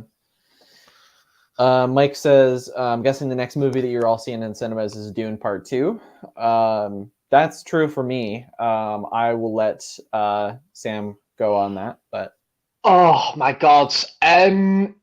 Right. So I personally won't be going to see Dune Part 2. I actually wasn't a fan of the first film, and I respect it, and I know it's obviously well loved. I obviously respect that. If I do get around to seeing Dune Part 2, it might just be when it comes to streaming or something. But I think there's just other films that kind of like take my fancy. The next film I am seeing in the cinema, Jackson, and I'm so excited to see this, is Perfect Days from Vin Vendors. oh, nice. I've been Nice. wanting to go see that as well. Yeah, I've heard great things. It's got the main I'm- actor from Cure in it. yeah. Yeah. has it? And- It does, yeah. oh, nice. Oh yeah. What, Robert Smith? You said the Cure. Did you like what I did there, Jackson? Yeah, absolutely. The Cure were amazing live, by the way, guys. I'll just quickly say that. But no, and actually, Jackson, I picked up the Eureka Blu-ray of Cure recently, so I'm very excited to check that out. in your Instagram post. good. Yeah. I might even watch that. Now you've said that, I might even watch that before Perfect Days. But I've heard nothing but brilliant things, and it's a Vin Vendors film, so I definitely, I can imagine this film is in definitely a safe pair of hands there, from the director, definitely. Yeah, it's well, not the it's not the director of Cure, but it's the main. Oh no, sorry. Sorry, mate. I was talking about Vin Vendors. Sorry. Yeah. Sorry, Yeah, but I'm really excited to see Cure, and then Yeah. Perfect Days, definitely. Yeah, no, Cure is like, it's probably like in my top 10 of all time now. Like it's Wow. yeah, Oh, it's I so still haven't good. seen it's it. so good. You need You've to got watch the it. You'll probably If you- poop your pants, Brady. You think I'll poop my pants? Maybe. We talking you, log or liquid? Mixture of both. Log and liquid. Okay, got it. Have you got the Criterion of that, Leon? If I'm not mistaken, Cure. Yeah, I Ian's got have. the Eureka one, I think. Yeah, I got the Eureka. Same here. Yeah. The Eureka's a great release, although I Actually, think the pardon Criterion me. has a better restoration or something. But the Eureka release looks really good. So you're in safe hands with that Blu-ray. Yeah, the Yeah, You Eureka guys one know also it's on might the have. Criterion channel. Wait, what? Sorry. Do you guys know if it's on the Criterion channel? I don't know if Yes, it's on it there. is. I'm like it is? 90% sure. Yeah, I'm 90% Okay. sure. Jackson, I just renewed the payment on the channel, so don't worry about losing it. And also, I could Sam, send if you a wanna Venmo use for it- that if you want. I don't know if you use Venmo in Canada, but I mean, I'd be happy to help out with that whole system we got going. Okay. Yeah. Cool. Sam, if you actually want to use it, we have the Criterion channel streaming service, and I'll Yeah. be happy to share it with you. Yeah, Oh, thank you, mate. Yeah. Yeah, thank you, guys. Yeah, there's definitely some films on there that I do want to like check out. I kind of missed the trick with not getting the it might still be running. Was it 3-month free trial for Mubi or something? Because there's a lot of films on there that I don't even think got physical releases, if I'm not mistaken, Leon. Yeah, On the loads of movie releases are just like Yeah. digital only, but they're doing better with physical now than they used to. I'll give them Oh that. yeah, Oh yeah. yeah. Yep. No, that's awesome. Wait, what were we talking about before? Oh yeah, the Cure. Yeah, no, I think with the Eureka release, I think it also might have more bonus features on it than the Criterion one has. It's missing some of the exclusive interviews that are on the Criterion, but it Yeah.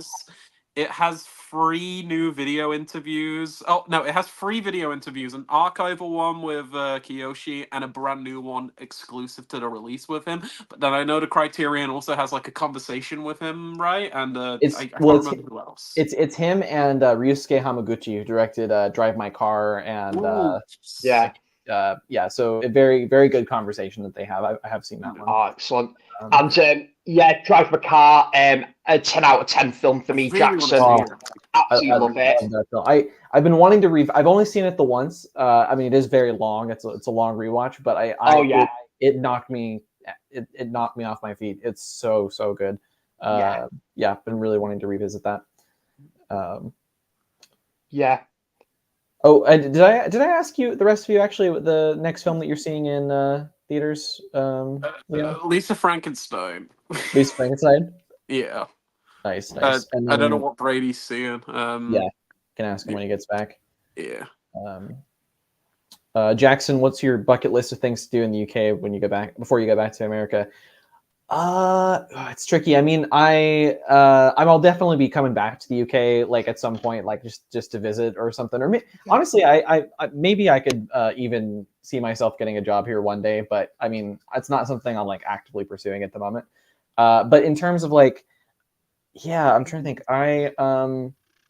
Sorry, Jackson, 2 seconds. Yeah, no worries. I do want to go to Brighton, which is not too far away from London. I've heard it's just like a nice kind of like day trip seaside town to visit.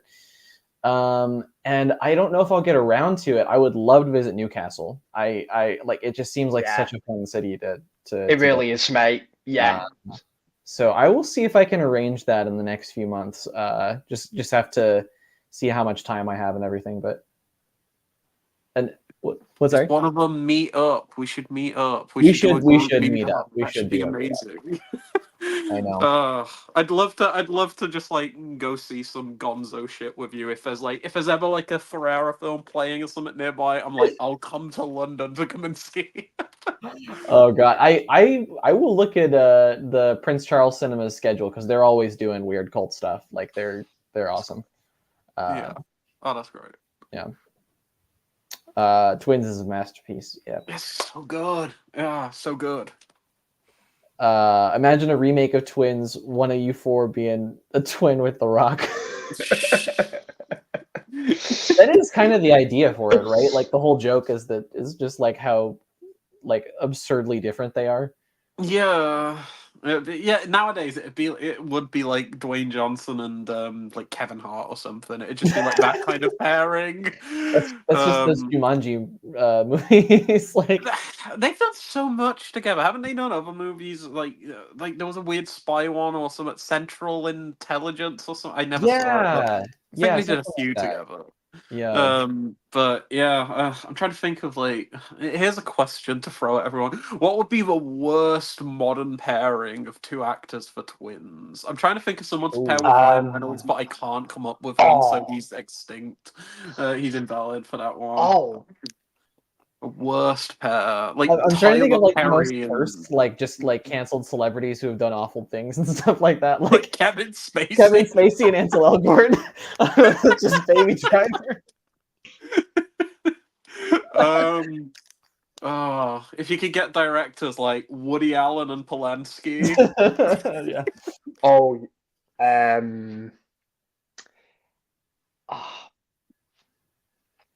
I'm struggling on that one, Leon. Just trying to. I was going to say, well, what about Amber Heard with someone else? What would you say? Amber Heard. and Johnny Depp. Twins. Oh, that's awesome.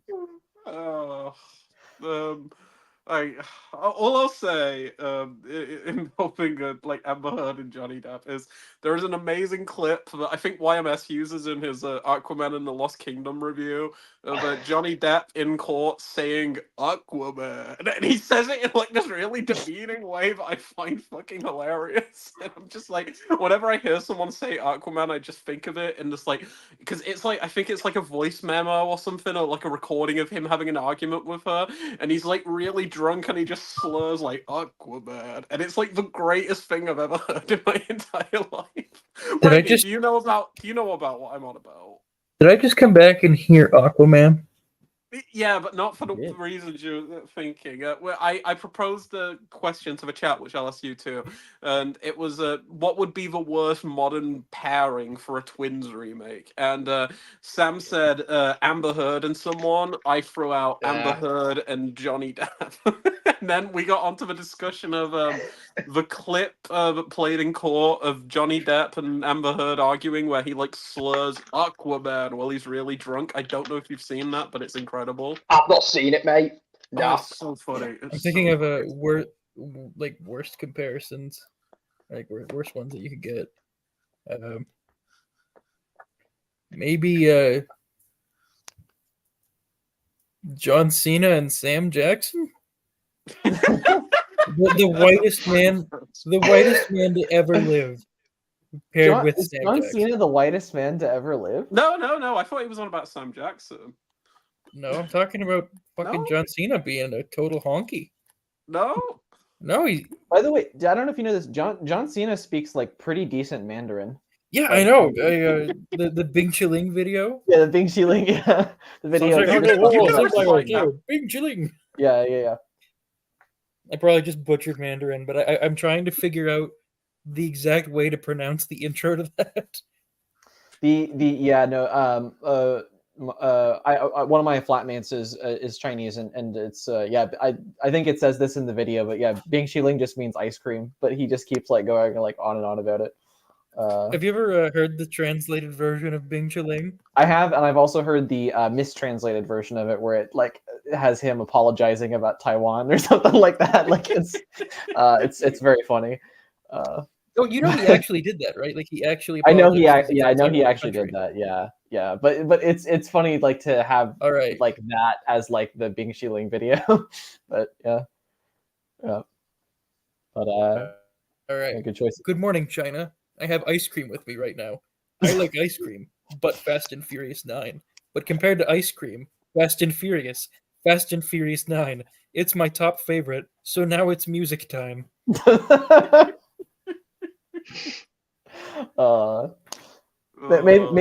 I gave him too much John credit. Cena is the whitest guy to ever live, though. Yeah. Have you ever seen his wrestling gear, dude? He's in like fucking jean shorts. I'm so glad he's got jorts. I'm so glad that John Cena's came up and nobody has spilled the beans on my awful thing that happened the other day in the show. I don't even know if anyone remembers when I was at Jacob and I mistook John Cena for another actor, and it was like deeply embarrassing. No one remember this? I do. No. Wait, what's? Oh, when you came back from Jacobs, you said? Yeah, I was at Jacobs, and you know, have you ever used like a Roku TV? And they have like the adverts on them. They had an advert for like this Kevin Hart film, and there was a guy. He had like dreadlocks, and he's in like a Hawaiian shirt, and I may or may not have been like drunk or something. Let's say drunk. And I was I was looking at this photo, and I was convinced, for some ungodly reason, that the John Cena, it was John Cena in this like awful like wig. I was convinced it was Keegan Michael Key of Key and Peele, and I don't know why. I think they have it was slightly different body types. just a little bit, but I was genuinely convinced, and Jacob would not stop losing his shit, like laughing at me, because he was like, that looks nothing like him. And I was like, no, it literally looks like him. And then on closer inspection, it looked nothing like him. And I deeply regret my awful transgression, but for a moment, I did think it was Keegan Michael Key. I'm so sorry that I called Taiwan a country. But I stand by John Cena being the whitest guy to ever live. It's an interesting point. I never really thought of it that way, but he's from Massachusetts. Ryan Reynolds exists. There's whiter people than like Michael Cera is the whitest man to ever exist. No, dude, Michael Cera's only white because he's a Canadian. He's so white that because he lives in his igloo like I do. I'll say this one, but you might agree, Brady. Even though I think you'll agree. Bo Burnham. Oh Jesus Christ! Yes. Oh ew. Bo Burnham. Ew. I don't like Bo Burnham. I love Bo Burnham, but he's so white that it irritates me. He's so white that it irritates me. He's so white that he strikes me as somebody who would find ketchup spicy. Like he's that what did you think to him in what was it, Brady? Promising Young Woman. I really like him in Promising Young Woman, but I had no idea who he was. In Promising Young Woman, I do too. Yeah, I had no idea who he was at the time. I'd never seen his specials or anything. And then Leon made me watch. Was it What? Was that what you made me watch? I think it was What, the day that you started. Well, you can tell the story. I started taking a pretty heavy medication around that time, and I'm sitting there and I'm like half fucking fried, like I'm just like dead in my chair. And Leon's like, "Oh, watch this with me," and it was so ADHD and fast that I don't think I could. I don't think I even comprehended a word that he said. Like I'm just like my body's getting used to this new anxiety medication, and I was having issues for a while, so it was like lowering my blood pressure, making me kind of sleepy. And I got this fucking guy on the stage going like going so fucking ridiculous that I'm like, yeah. I couldn't comprehend. Like the stand-up special in question, you were like, "What?" Yeah. And then he made me watch Inside, and I think I wanted to drink bleach. I love Inside. Don't say that. What? By the way, we got Isabella saying, "What's a movie each of you liked more on rewatch?" I guess like compared to the time that you saw it first. Yeah. Yeah. Ooh. I'm gonna look at some of my recent rewatches and see like if I've made a big upgrade recently. But yeah, anybody who has an answer for this, feel free to go ahead. I mean, I guess. Oh, sorry. No, go first. No, you go first, Leon. Fire away. I think my big one, and I won't go on about this too long because I talk a lot, but a film that I really, really hated every time I tried to watch it, and now I'm a diehard defender of as like one of the greatest films ever, unironically, is James Wan's Aquaman. I gotta shout that one out. I used to hate Aquaman, and I adore it now. It's brilliant. It's so fun, so creative, amazing. Cool. So yeah, I'd probably say Aquaman, or I mentioned earlier Saint Maud, or M. Night's Old. I'll give it those three. Big fan of M. Night's Old. Pick me. Go on, Brady. Go ahead, it's Brady. Not my stream. Or Sam, if you had one as well. Yeah, whoever's got one. I was just gonna say Leon was a fucking hater of Pee-wee's Big Adventure, and now he's been converted. Yes. I wasn't gonna say my takes yet. I just wanted to say while he was talking, he was a fucking hater of that masterpiece. I was, and now when I changed my scores to the like when I've adopted the singular star rating, but Jackson like 1 to 5. It's so good. I prefer it so much. But I had Pee-wee at an 8 or like a 4-star, and I was like, I want to give this a 5-star, so I just upped it to the 5-star. Well, I love it. You gave it like a 5 out of 10 at first, and then that's a 5 out of 5. It went from a 5 out of 10 to an 8 out of 10 to a 10 out of 10. Oh, it's so good. Pee-wee's Big Adventure is probably the best thing Tim Burton has ever done. Oh, Ed cool. Wood exists. Yeah. But Batman Returns exists. and Batman Returns. But Sam, Batman what was your Returns- pick? I'm curious. Oh no, it's all right. I was actually going to quickly say that on that one, what you said, Brady. I've actually not seen that Pee-wee's Big Adventure. I really need to get onto You it. gotta get on that. And I never would have thought it would is like a start again.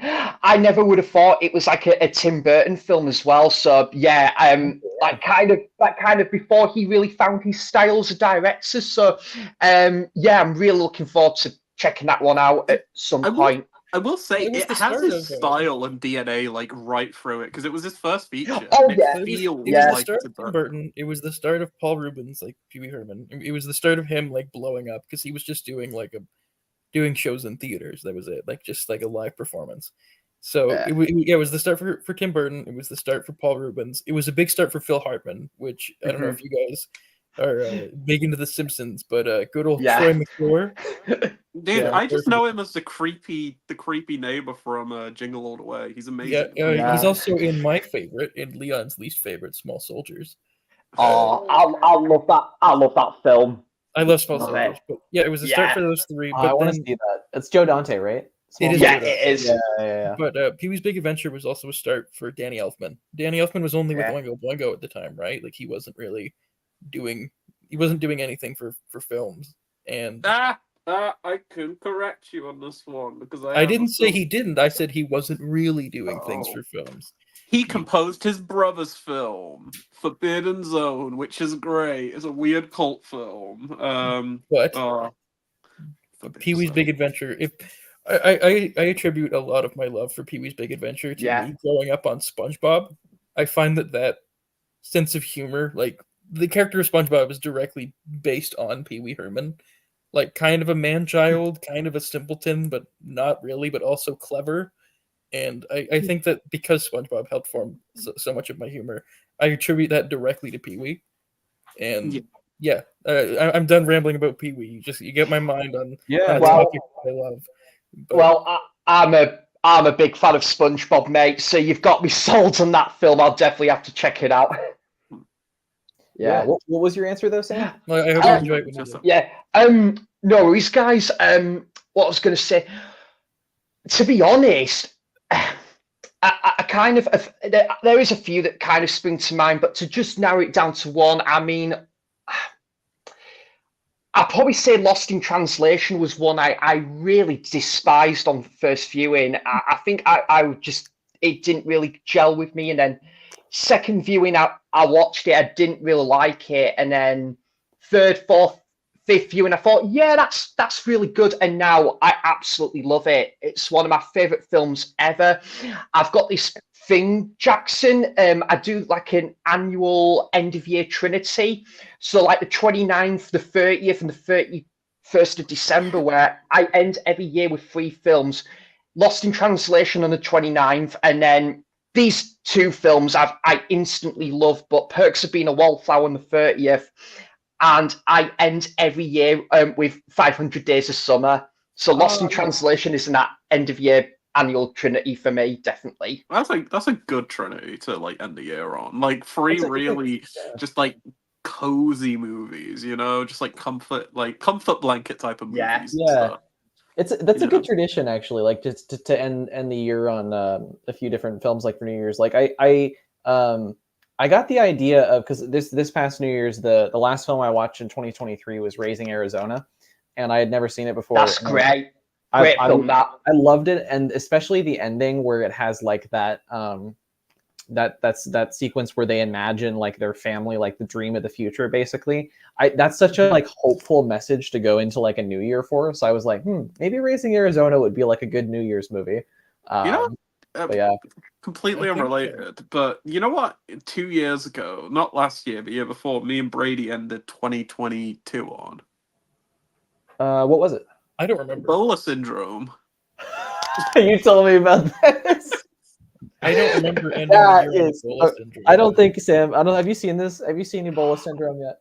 I'm trying to think if John has talked about that one. Is it Yeah, on it's got an 80? 88 release, and Yeah, Vinegar Syndrome did a yeah. 4K. You know what, Leon? That is a film I definitely need to get onto. I It don't know definitely. if you do. It's okay. Sam, I will say this: there's not like I'm pretty into some like extreme like wild films and everything. There's not many films out there that make that I just go like this is too disgusting, like too vile for me. Ebola syndrome, I think, is one of them. It's like I realized watching it at first. I was like, okay, this will be a fun, like schlocky, so bad it's fun film. And as it went on, Jackson became more quiet, and I was like, oh no, what have I done? There is a particular sequence. If you're sensitive, I mean, all decent humans are, but if you're sensitive to animal cruelty, there's a particularly egregious scene, like 15, 20 minutes in that. Oh god, I hate that Oh, scene so much. It is it's really, really tough to watch, and oh, I can't believe it's uncensored in the UK. I cannot believe they didn't like trim yeah, it. that's I like if they're censoring like I don't know like The Abyss? Cannibal Holocaust or like some other I don't know if there's other They censored The titles. Abyss over there. Yeah, like there's some weird double standards with yeah. the not the BFI but with the BBFC. BBFC. That's what it is. Yeah, yeah. So I have one answer to this question, and I'll make go, it go quick. on, go on, And Brady. Leon will know what I'm saying. Jackson will know what I'm on about. I don't know if I've talked about this with Sam before. A film I like more on a rewatch. Rob Zombie's Halloween 2. Ah, Yeah, nice. I remember you talking about that one. I shit my pants over that movie. Like oof. You're not the only one. You're not the only one. Sam, have you seen Rob Zombie's Halloween 2? I think I remember saying this, lads, on the I think it was the last stream I was on Jackson's channel. Yeah. I think I actually did say I've only seen the first three original Halloween films, and that still stands today. Although I still, even though I've been advised that I should just stick with that, the first three, I think I still want to go and see the rest of the film series for myself, just out of curiosity, even though there's no doubt in my mind it won't top the first three films, but I like Halloween 4. Yeah. Oh, that's good. Yeah. But no, Brady, it is good to see that those two Rob Zombie movies is finding its feet in terms of like a cult following. I know Jordan Movie Worm really likes both of them films. Yeah. I don't know what happened to Leon and I with the fucking the binge we went on of Rob Zombie's filmography, but I don't know why or how that came about. But I don't know either because. Oh, sorry. Go on. We watched The Devil's Rejects. We watched like half of it once, and I was really drunk, or I was really hungover. And then a buddy of mine who was staying in my house came into the room during a pretty nasty assault scene, and then we turned it off because he's like, "What are you doing? What are you watching? Why are you doing this?" I thought he was gonna stay sleeping. He didn't. But then we moved on to the Halloween films. I'm still not the biggest fan of the first Rob Zombie Halloween. I like it, but it's okay. It's overly derivative. It's fine. That's my problem. It's like the first like the first half of it's pretty good where it's like the actual, you know, they kind of go into the like, new stuff. Yeah, the new stuff, exactly. And then after that it's just like a remake of the first movie again. Yeah. I'd recommend, if you guys haven't heard it, the podcast episode from Howie Mandel's podcast show where he interviews Rob Zombie and sits down. And that's a great episode. He talks with him about like his experience making those films and dealing with the Weinstein Company, like kind of constantly breathing down his neck, and how just how negative of an experience that was. If you want some insight into that, and oddly enough, where I think some of that anger, like the angriness of those films, might come from, I'd say check out that Howie Mandel podcast. Yeah.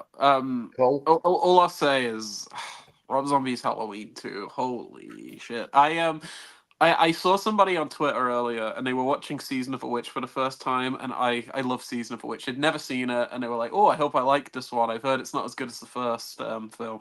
And I was like, "It's probably my second or third favorite film." And the reason I had to say second or third favorite is because The original's a classic, and I love it dearly. And this might be an awful take, but I might find Season of the Witch a little more enjoyable than the original Halloween, even though the original Halloween's a far better film. I know, Sam. I think that's your favorite, right? Yeah. Yes. Oh, I love me Season too, of the Leon. Witch. I actually love that film. So Yeah. good. But I would be lying if I said that Rob Zombie's Halloween 2 isn't my favorite Halloween film. It just is. It's so excellent. It is so underappreciated. It's so ambitious. It's so emotional. I did a video on my channel for like 25 minutes talking about it because I just love that film so dearly. And it's something Leon, that I think you and I have like the number one contrarian Halloween takes.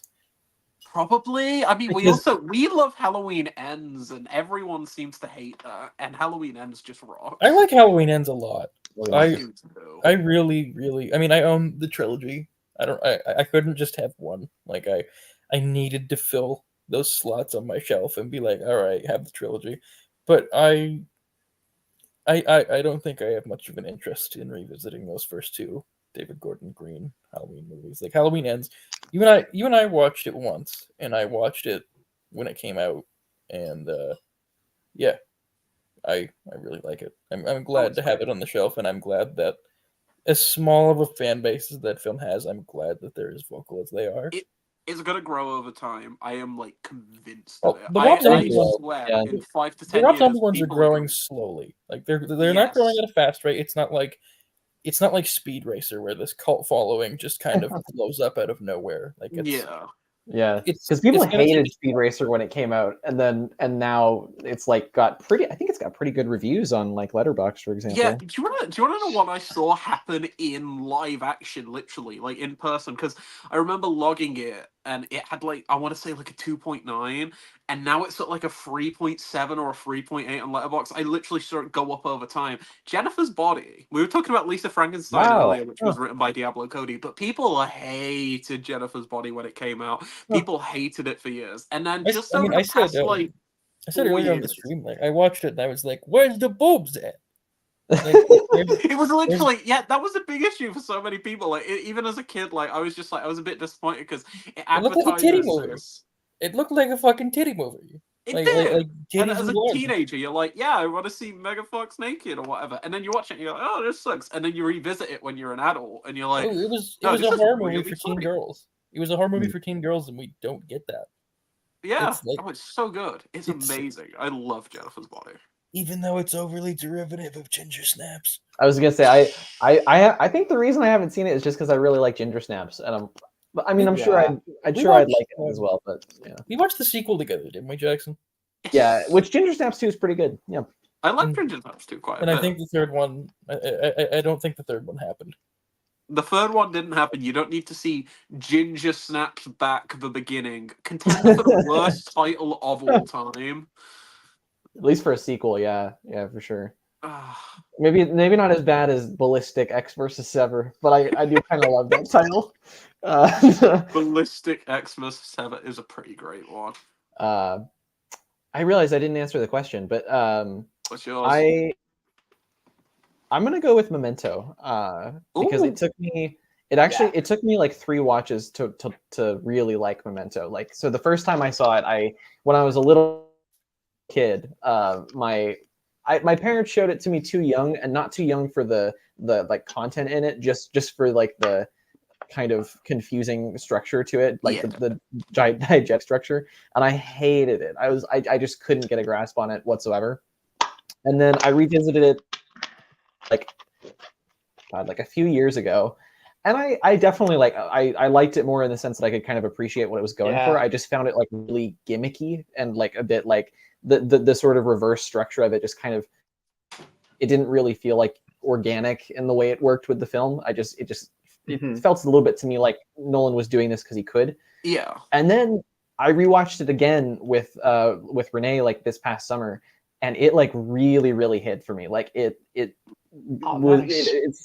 honestly like I think it's it just the way it, like it sort of gets you in the headspace of this character, and especially like just in the way he it's almost like a breakup movie, and kind of how like his memory condition, like like sort of the way he's like viewing this relationship with this person at a certain point. So yeah, it's I found it really emotional this time. Yeah. I really love Memento. Part of me is just saying this to be contrarian, I know, but deep down I do kind of feel this way. I think it's Nolan's only great movie, which is such a contrarian fucking The Dark Knight I know. exists. But the Dark Knight is really good. But the Dark Knight is so fucking great. It is the so Dark Knight, good, but I'm not even somebody who I'm not someone who jizzes their pants over Nolan, but man, the Dark Knight is fucking terrific. Okay, I take it back. Tenet exists as well, so you won't give props to the Dark Knight, but you'll give props to Tenet. Dude, you don't have to understand it. You just have to feel it. Tenet. Yeah. Try not to understand it. It's amazing. It is just I was gonna say it's a big budget Miami Vice, but Miami Vice is a big budget Miami Vice. It's just Miami Vice for Nolan heads, but not really, because every Nolan fan doesn't like Tenet, even though it's so base. It's Harmony Korrine's kind of film. I was gonna say, Leon, I do like Tenet's lager. Oh.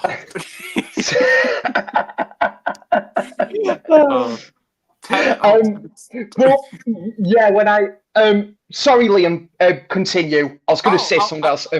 I was just saying, yeah, I'm kind of joking when I say that I do like a lot of Nolan films, but I'm also in the vast minority on like Oppenheimer, which I thought was potentially one of the worst films of last year. No irony whatsoever.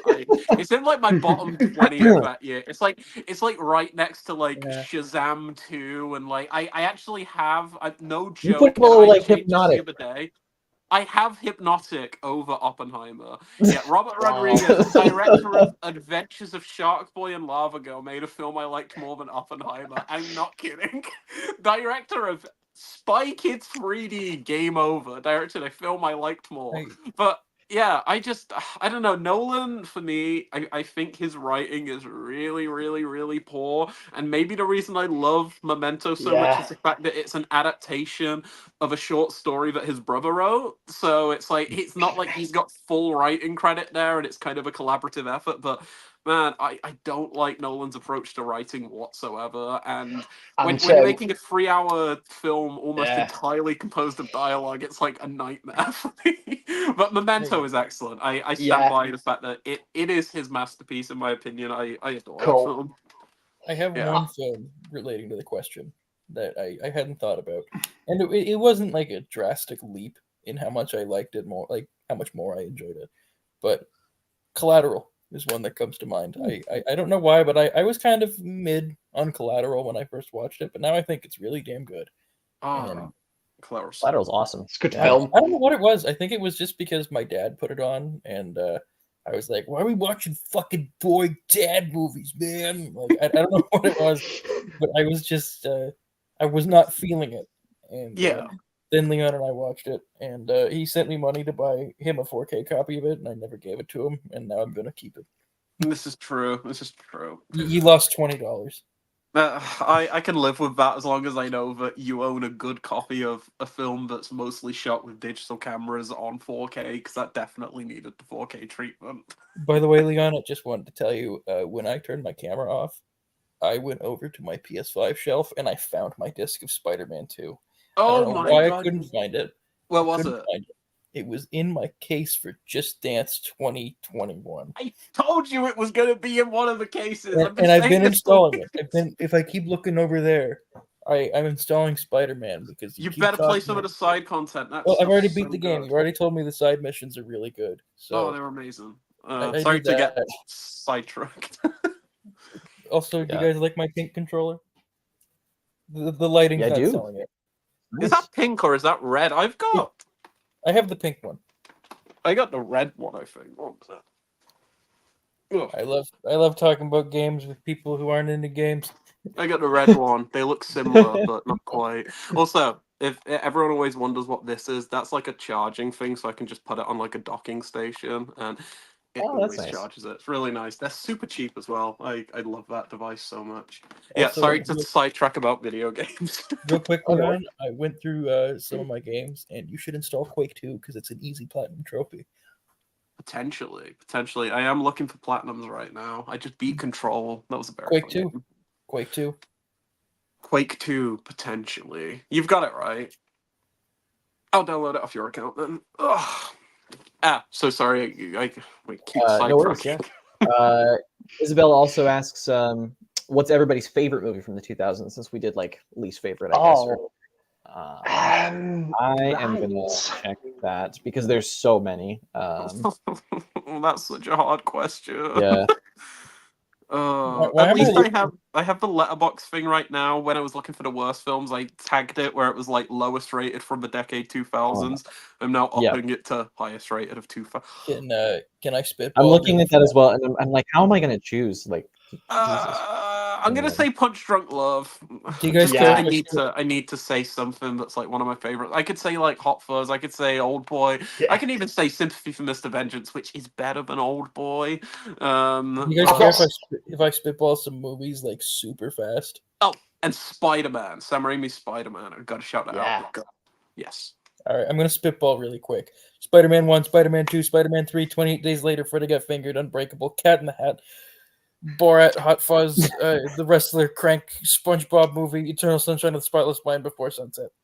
That's such a Wow. good That was good. I probably agree with all of those. Yeah, Yeah. I agree.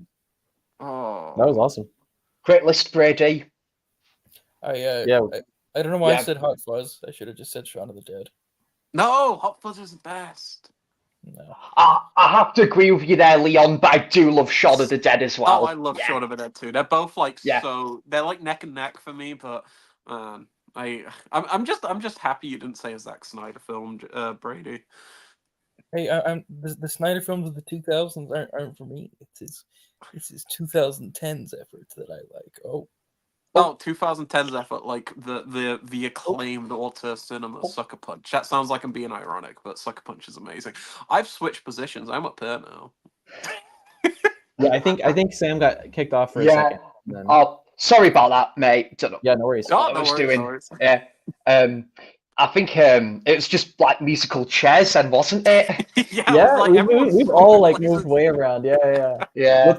What's your answer though, Sam? Yeah, I think to be honest, it really does have to be The Dark Knight for me because I just absolutely love that film. It's absolute perfection. One of the best ever cinema experiences for me as well.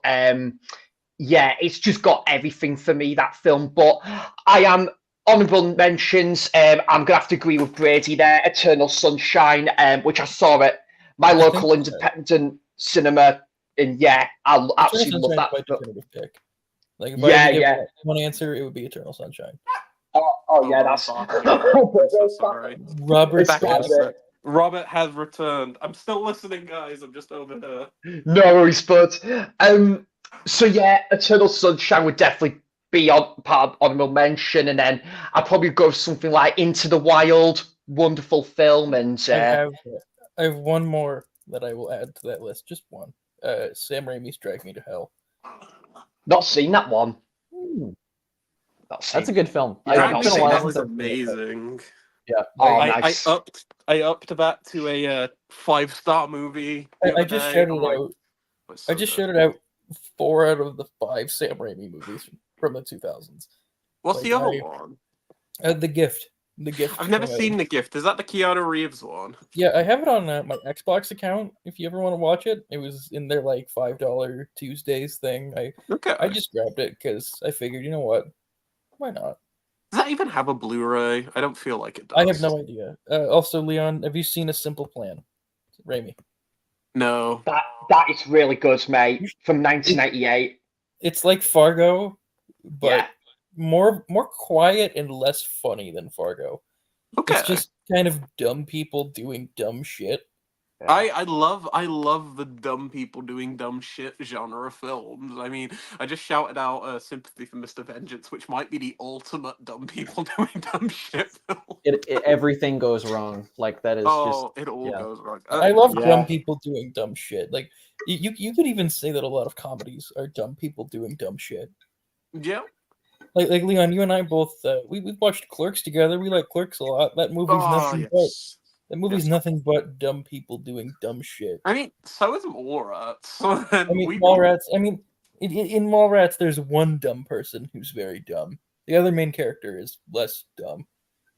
Yeah, but they're mostly dumb people. I mean, the what is it? The gag involving poop. Oh, the chocolate covered pretzel. Chocolate covered pretzel. That's it. Yes. Chocolate covered pretzels. Yeah. You guys are getting me so excited to watch Mallrats, directed by my favorite director. Jackson, I've met Kevin Smith twice. Don't be mean. I'm gonna defend Kevin Smith because he made 2 really good films before he continued on with his career. Jackson, next time I go to my father's house, remind me to get in touch with you because I have a Tusk promotional walrus mask. Can you send Jackson the photo of you at the premiere? Okay. Are you It's able on to blow Google. up? Are you able to blow up images on the screen? I can like share my screen, I think, yeah. Oh. Okay. I'm looking for this specific. There's a picture on Google Images that Leon and I found of. It's like Justin Long signing things with people, and you can see me and my dad is very, very, very sunburnt. He looks like Leon's chair. He looks like a fucking hot dog. Like I don't know what's going on with him, but I'm looking for it now. Tusk TIFF premiere. Can I find the picture of my hot dog dad? I just love that this exists. I can't find it. Leon, Ah. I can't find it. I'll have a You look. can but show we'll me continue. later and just send it to the chat later. Okay, Oh. Needless to say, I think I came from a hot dog man. That's Part a man, sentence. part Oh. dog.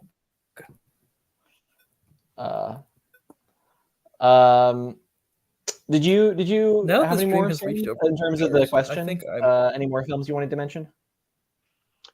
What was that? Sorry, Jackson. Did you have any more films you wanted to mention? I forget if you still were talking there. I'll just as say. I'll There it is. Oh my god! Look how sunburnt he is. Wait. That's Brady's sunburnt dad. He's so red. Oh my god. He looks like, and look around his ear, how white it is. Yeah. That's my dad. That's amazing.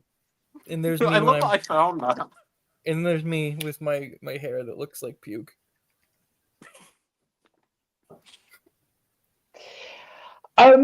Yeah, Jackson. I think I'm happy with like those like honourable mentions. Like of course, 500 Days of Summer. That's got to be another honourable mention as well. Definitely. Yeah. Awesome. Great Boys, stuff. I just For noticed the me- stream went over 2 hours. I'm gonna dip. Yeah, Okay. no worries. No worries. We're probably going to end here in a bit. Maybe we'll do like 1 or 2 more questions after this. But Yeah. yeah. No, Yeah. great having you, Brady. Thanks for stopping by, Brady. Take care, out, mate. and the forever disliker of Leon Talks Film is out. Cheers, man. Positive good. vibes, finally. It was. I was going to say, Jackson. It was good to chat to Brady again. yeah, no, it's always fun having him on. He's great. Oh, Brady's. Yeah. But yeah, for me, I think I'll just run through a few here. If I had to name a number one, it's probably still Zodiac, or Oh, great pick. maybe Mulholland Yeah. Drive. I don't know. It's really difficult. You But yeah, haven't Mulholland seen Drive. it yet. Oh, Freddy Got Fingered. That's another one I'd probably. Freddy shout Got out. Fingered, great. Yes. Before Sunset, for sure. Enter the Void. Walk Hard, the Dewey Cox story. Yes. Great film. great film. Yeah. And Goodbye Dragon Inn, which I watched I should like shout that one out. in like Yes. January. Yeah, that is a amazing film. Yeah, Boba's I need Bark. to check out more from that director as well. I want to see more. Yeah. Have you seen that one, Sam? I've got to be honest, mate. I did respect the film, and obviously, I know it is an important film. Obviously, it's subject matter and its themes definitely, and it's quite sad what goes on. But I don't know. I think it got a little bit too slow paced at times. Whilst I did respect the film, of course, but I've kept the Blu-ray. I'll definitely have to give it another watch. I know Elliot Cohen, I think, absolutely loves that film, so I'm definitely due rewatch. And you're a big fan of that one, aren't you, Leon? You were saying Goodbye Dragon Inn. Goodbye Dragon Inn is so beautiful. There's a quote going around right now that I find baffling to the like people complaining about it. Bobo, be quiet. I'm so sorry about Bobo, guys. As soon as he's like, it's all right, mate. Again.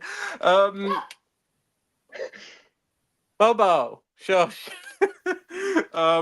Yeah, no, Goodbye Dragon Inn. There's a quote going around from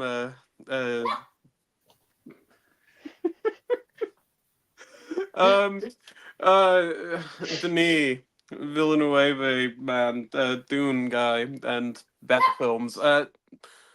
Bobo, stop. There's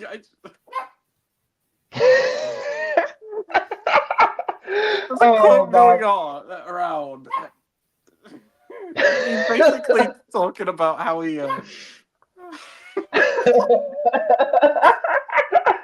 Oh man.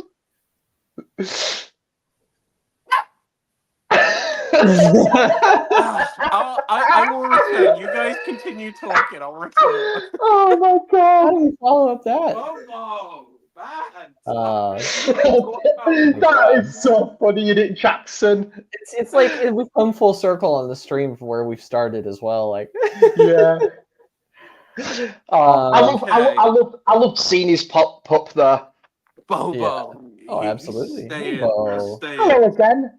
Say hi. Look. Hello again. Hi, Bobo. He looks so angry right now. He doesn't want to be here. Oh. Right. Are you going to be good? Are you going to be good? Oh, he just growled at me. Okay, go. Don't bark, please. Please don't bark. Go. Go on then. Right. He's like the angriest human ever, even though he's a dog. He's just like an angry old grandpa or something. It's bizarre.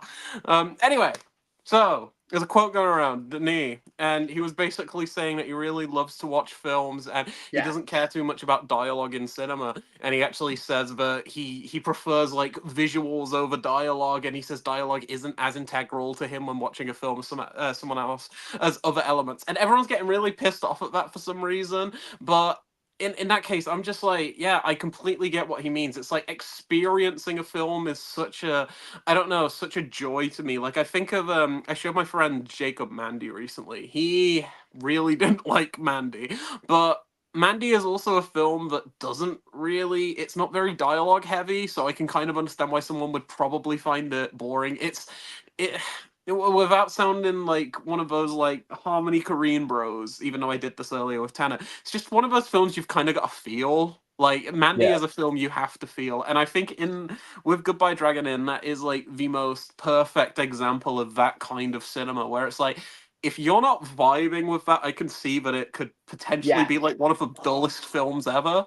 But if you're vibing with it, if you connect with it, like I did and Jackson did, and everything, it is like such a beautiful, like really like touching and moving experience. At least I found it to be. It's just something that's like really, it feels so personal. It's so joyful, but it's like full of optimism, but at the same time it's just got this like really like dour energy. At the same time it's like a mixture, but I mean, it's really sad what's happening, but it does also kind of have this like bizarre optimism about all the life that's going on, like despite everything that's happening to the cinema. And for sure, it's so beautiful. It's like, it's the type of film that I can see myself revisiting and like crying to. It's beautiful. Yeah Absolutely. I mean, I guess we'll do maybe one last question here. Let's see. Does We Bobo got. get to answer? Because I think he wants to. I think he definitely wants to. Yeah. Speaking of comfort movies, what's everyone's favorite? Oh man, Oh, Come on, Bobo. come on, Leon. Let's see Bobo again. Back in a minute. What? What do you want, man? God bless him. Oh my God, this is amazing. Bobo. I know. But yeah, and do you have a favorite comfort movie, Sam? Yeah. Yeah. So, there are a few comfort movies for me. I think. Sorry, Jackson. So sorry. No, I keep hearing it as well. Yeah. One of them is definitely, I would say, I'd probably say one of them could be like maybe something like, I think, oh God, I was going to say I've got a few, but it's just hard to like narrow down to like maybe one. I think the SpongeBob movie is a great pick for sure from 2004. I've never seen that actually. I did used to watch the show, but I've never seen the movie. Watch the SpongeBob movie. It's so Yeah. good. I've heard it's very good. Yeah. I totally echo what Leon just said there. I'm trying to think of something else. Maybe The Big Lebowski. Absolutely love that film. It's so great. Yeah. You see what happens, Larry? Do you see what happens? I was literally quoting Lebowski earlier on a call with Brady. It's like Lebowski. I guess it could almost go as like one of those ones where it's like my opinion has grown on it over time, but Yeah, to me too. such a degree where I'm like, it's probably my favorite comedy ever. So no, I completely get Yeah. shouting that out as a comfort film. It's so quotable as well, in it, Leon. Yeah. As I just liked. In fact, I related to this with Bobo. I just love it when the dog keeps barking in the film as well. But I was going to say, you've got the wrong guy. I'm the dude. That's what you call me. But your name's Lebowski. Lebowski. Ski. I love Big Lebowski. No, that's great. Yeah. Also, did I miss any other answers outside of SpongeBob? I heard that one briefly when I was away. I would say SpongeBob movie. I'd say Big Lebowski would be another great pick. Hot Fuzz as well, definitely. Yes. Yeah, Absolutely love Hot Fuzz. And I'm just trying to think of some of my favourites. I'd class as like comfort movies. Oh, crikey.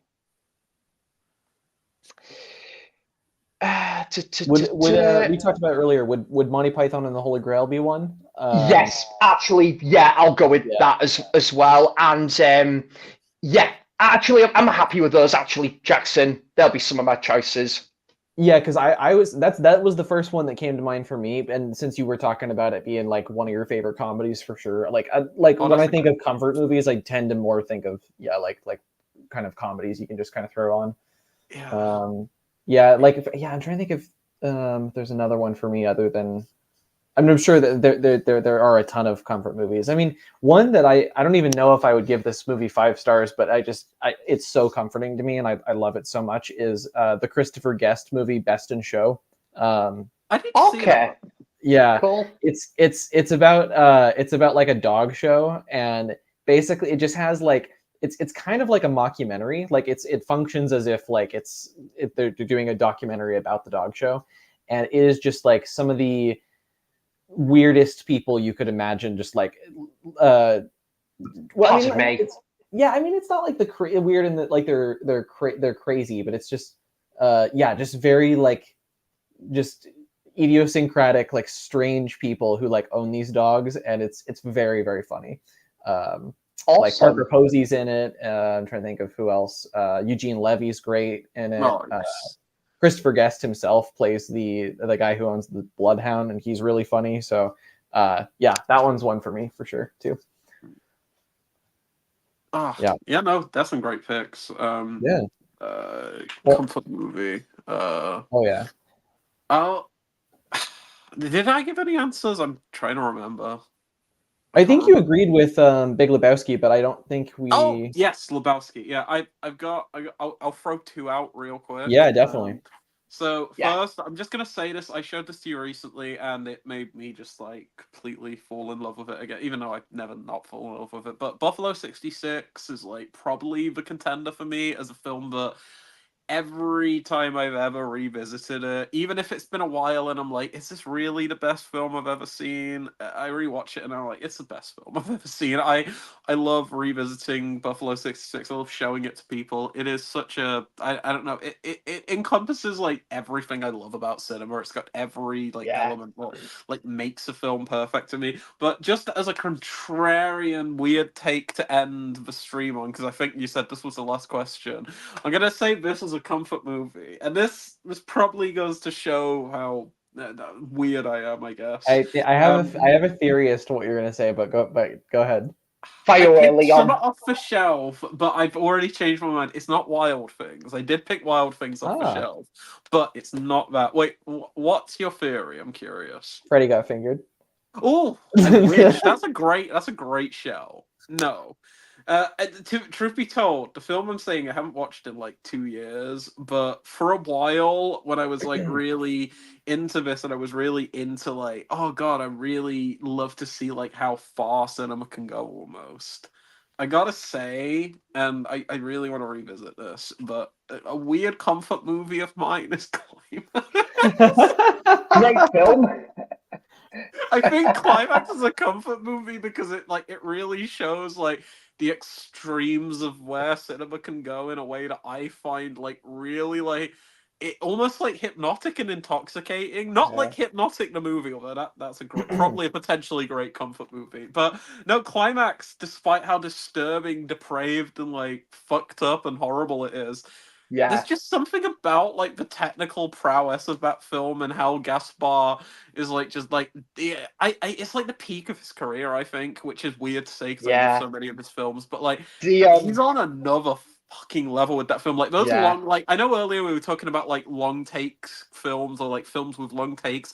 Some of the shots in Climax's like latter half that are like these uninterrupted takes of like chaos that go on for, I think there's one that goes on for like 39 minutes or something straight without any cuts. I'm like, how the fuck did you organize all this? How did you organize all these people in this like one enclosed area but like with different like areas in the like abandoned school? How did you get them to all do this in one consistent take, sell it so well while still having the most mind-boggling cinematography I've ever seen? Like there are shots like from the roof, shots where the camera's just flying everywhere. I'm like, how many times did you try to get this? And I think in that way it is comforting as like the fact that everyone's like, oh, cinema's dying, cinema's not as good as it used to be, blah blah blah. And then you've got people like Gaspar Noé out here making films that like even you could say something like Enter the Void feels revolutionary for its time, you know, like no one was making stuff like Enter the Void. So I just think like as like a diehard like cinephile or whatever, it brings me that kind of comfort that we're still getting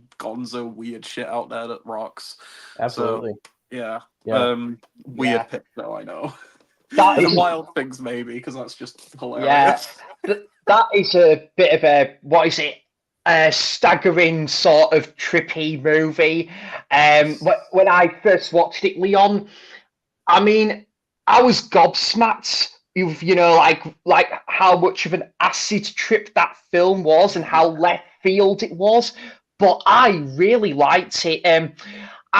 There is one like sort of decision that a character makes in that film, and obviously, you know, when you see that this character's going for this horrible situation, it's honestly, I think you know which one I'm on about, but I involves somebody in a room. Yeah, that one. It was, I know what you're on about. I was gonna say that was a bit shocking, definitely. Like, literally, like if you're being literal, it's also literally shocking for the person involved because it involved electricity. I'm making a bad joke right now. It's like you're making like the joke from it's exactly the joke from what's the Bond movie, Goldfinger, where like at the beginning like he electrocutes the guy in the bathtub and he's like, shocking. never seen that. I thought I was being original, and I've stolen some film I've never seen. Well, hey, if you've never seen it, then it is original.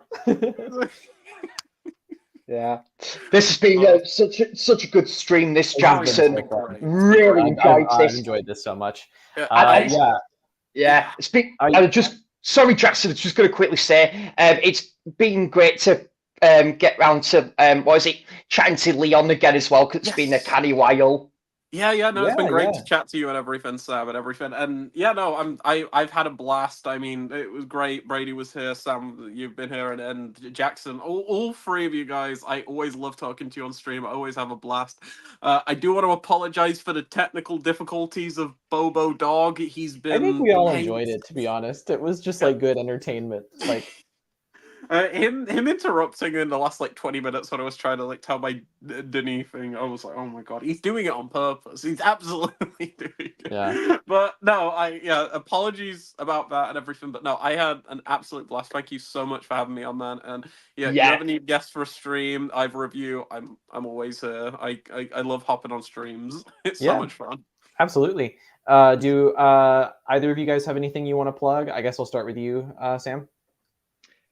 What's like for your channel or anything? Yeah. What's coming for the channel, Jackson? Yeah, exactly. Okay. Just as I was saying to obviously you, Leon, earlier, I'm hoping to do my unboxing when it does come of the 4K of Nightmares and a Damaged Brain, which I'm kind of going into that film completely blind as well. But I know, as I know, John loves it. I think Nigel loves it. So I'm very much looking forward to. I hope you enjoy it, man. Yeah, I hope you enjoy it. Oh yeah, definitely. I'm definitely looking forward to watching it. And Leon, I hope you enjoy it a lot more on rewatch as well. Yeah, man. Yeah, like I said, check out that documentary that's included. The Damage documentary is so good. It's like worth the price of the Blu-ray or 4K.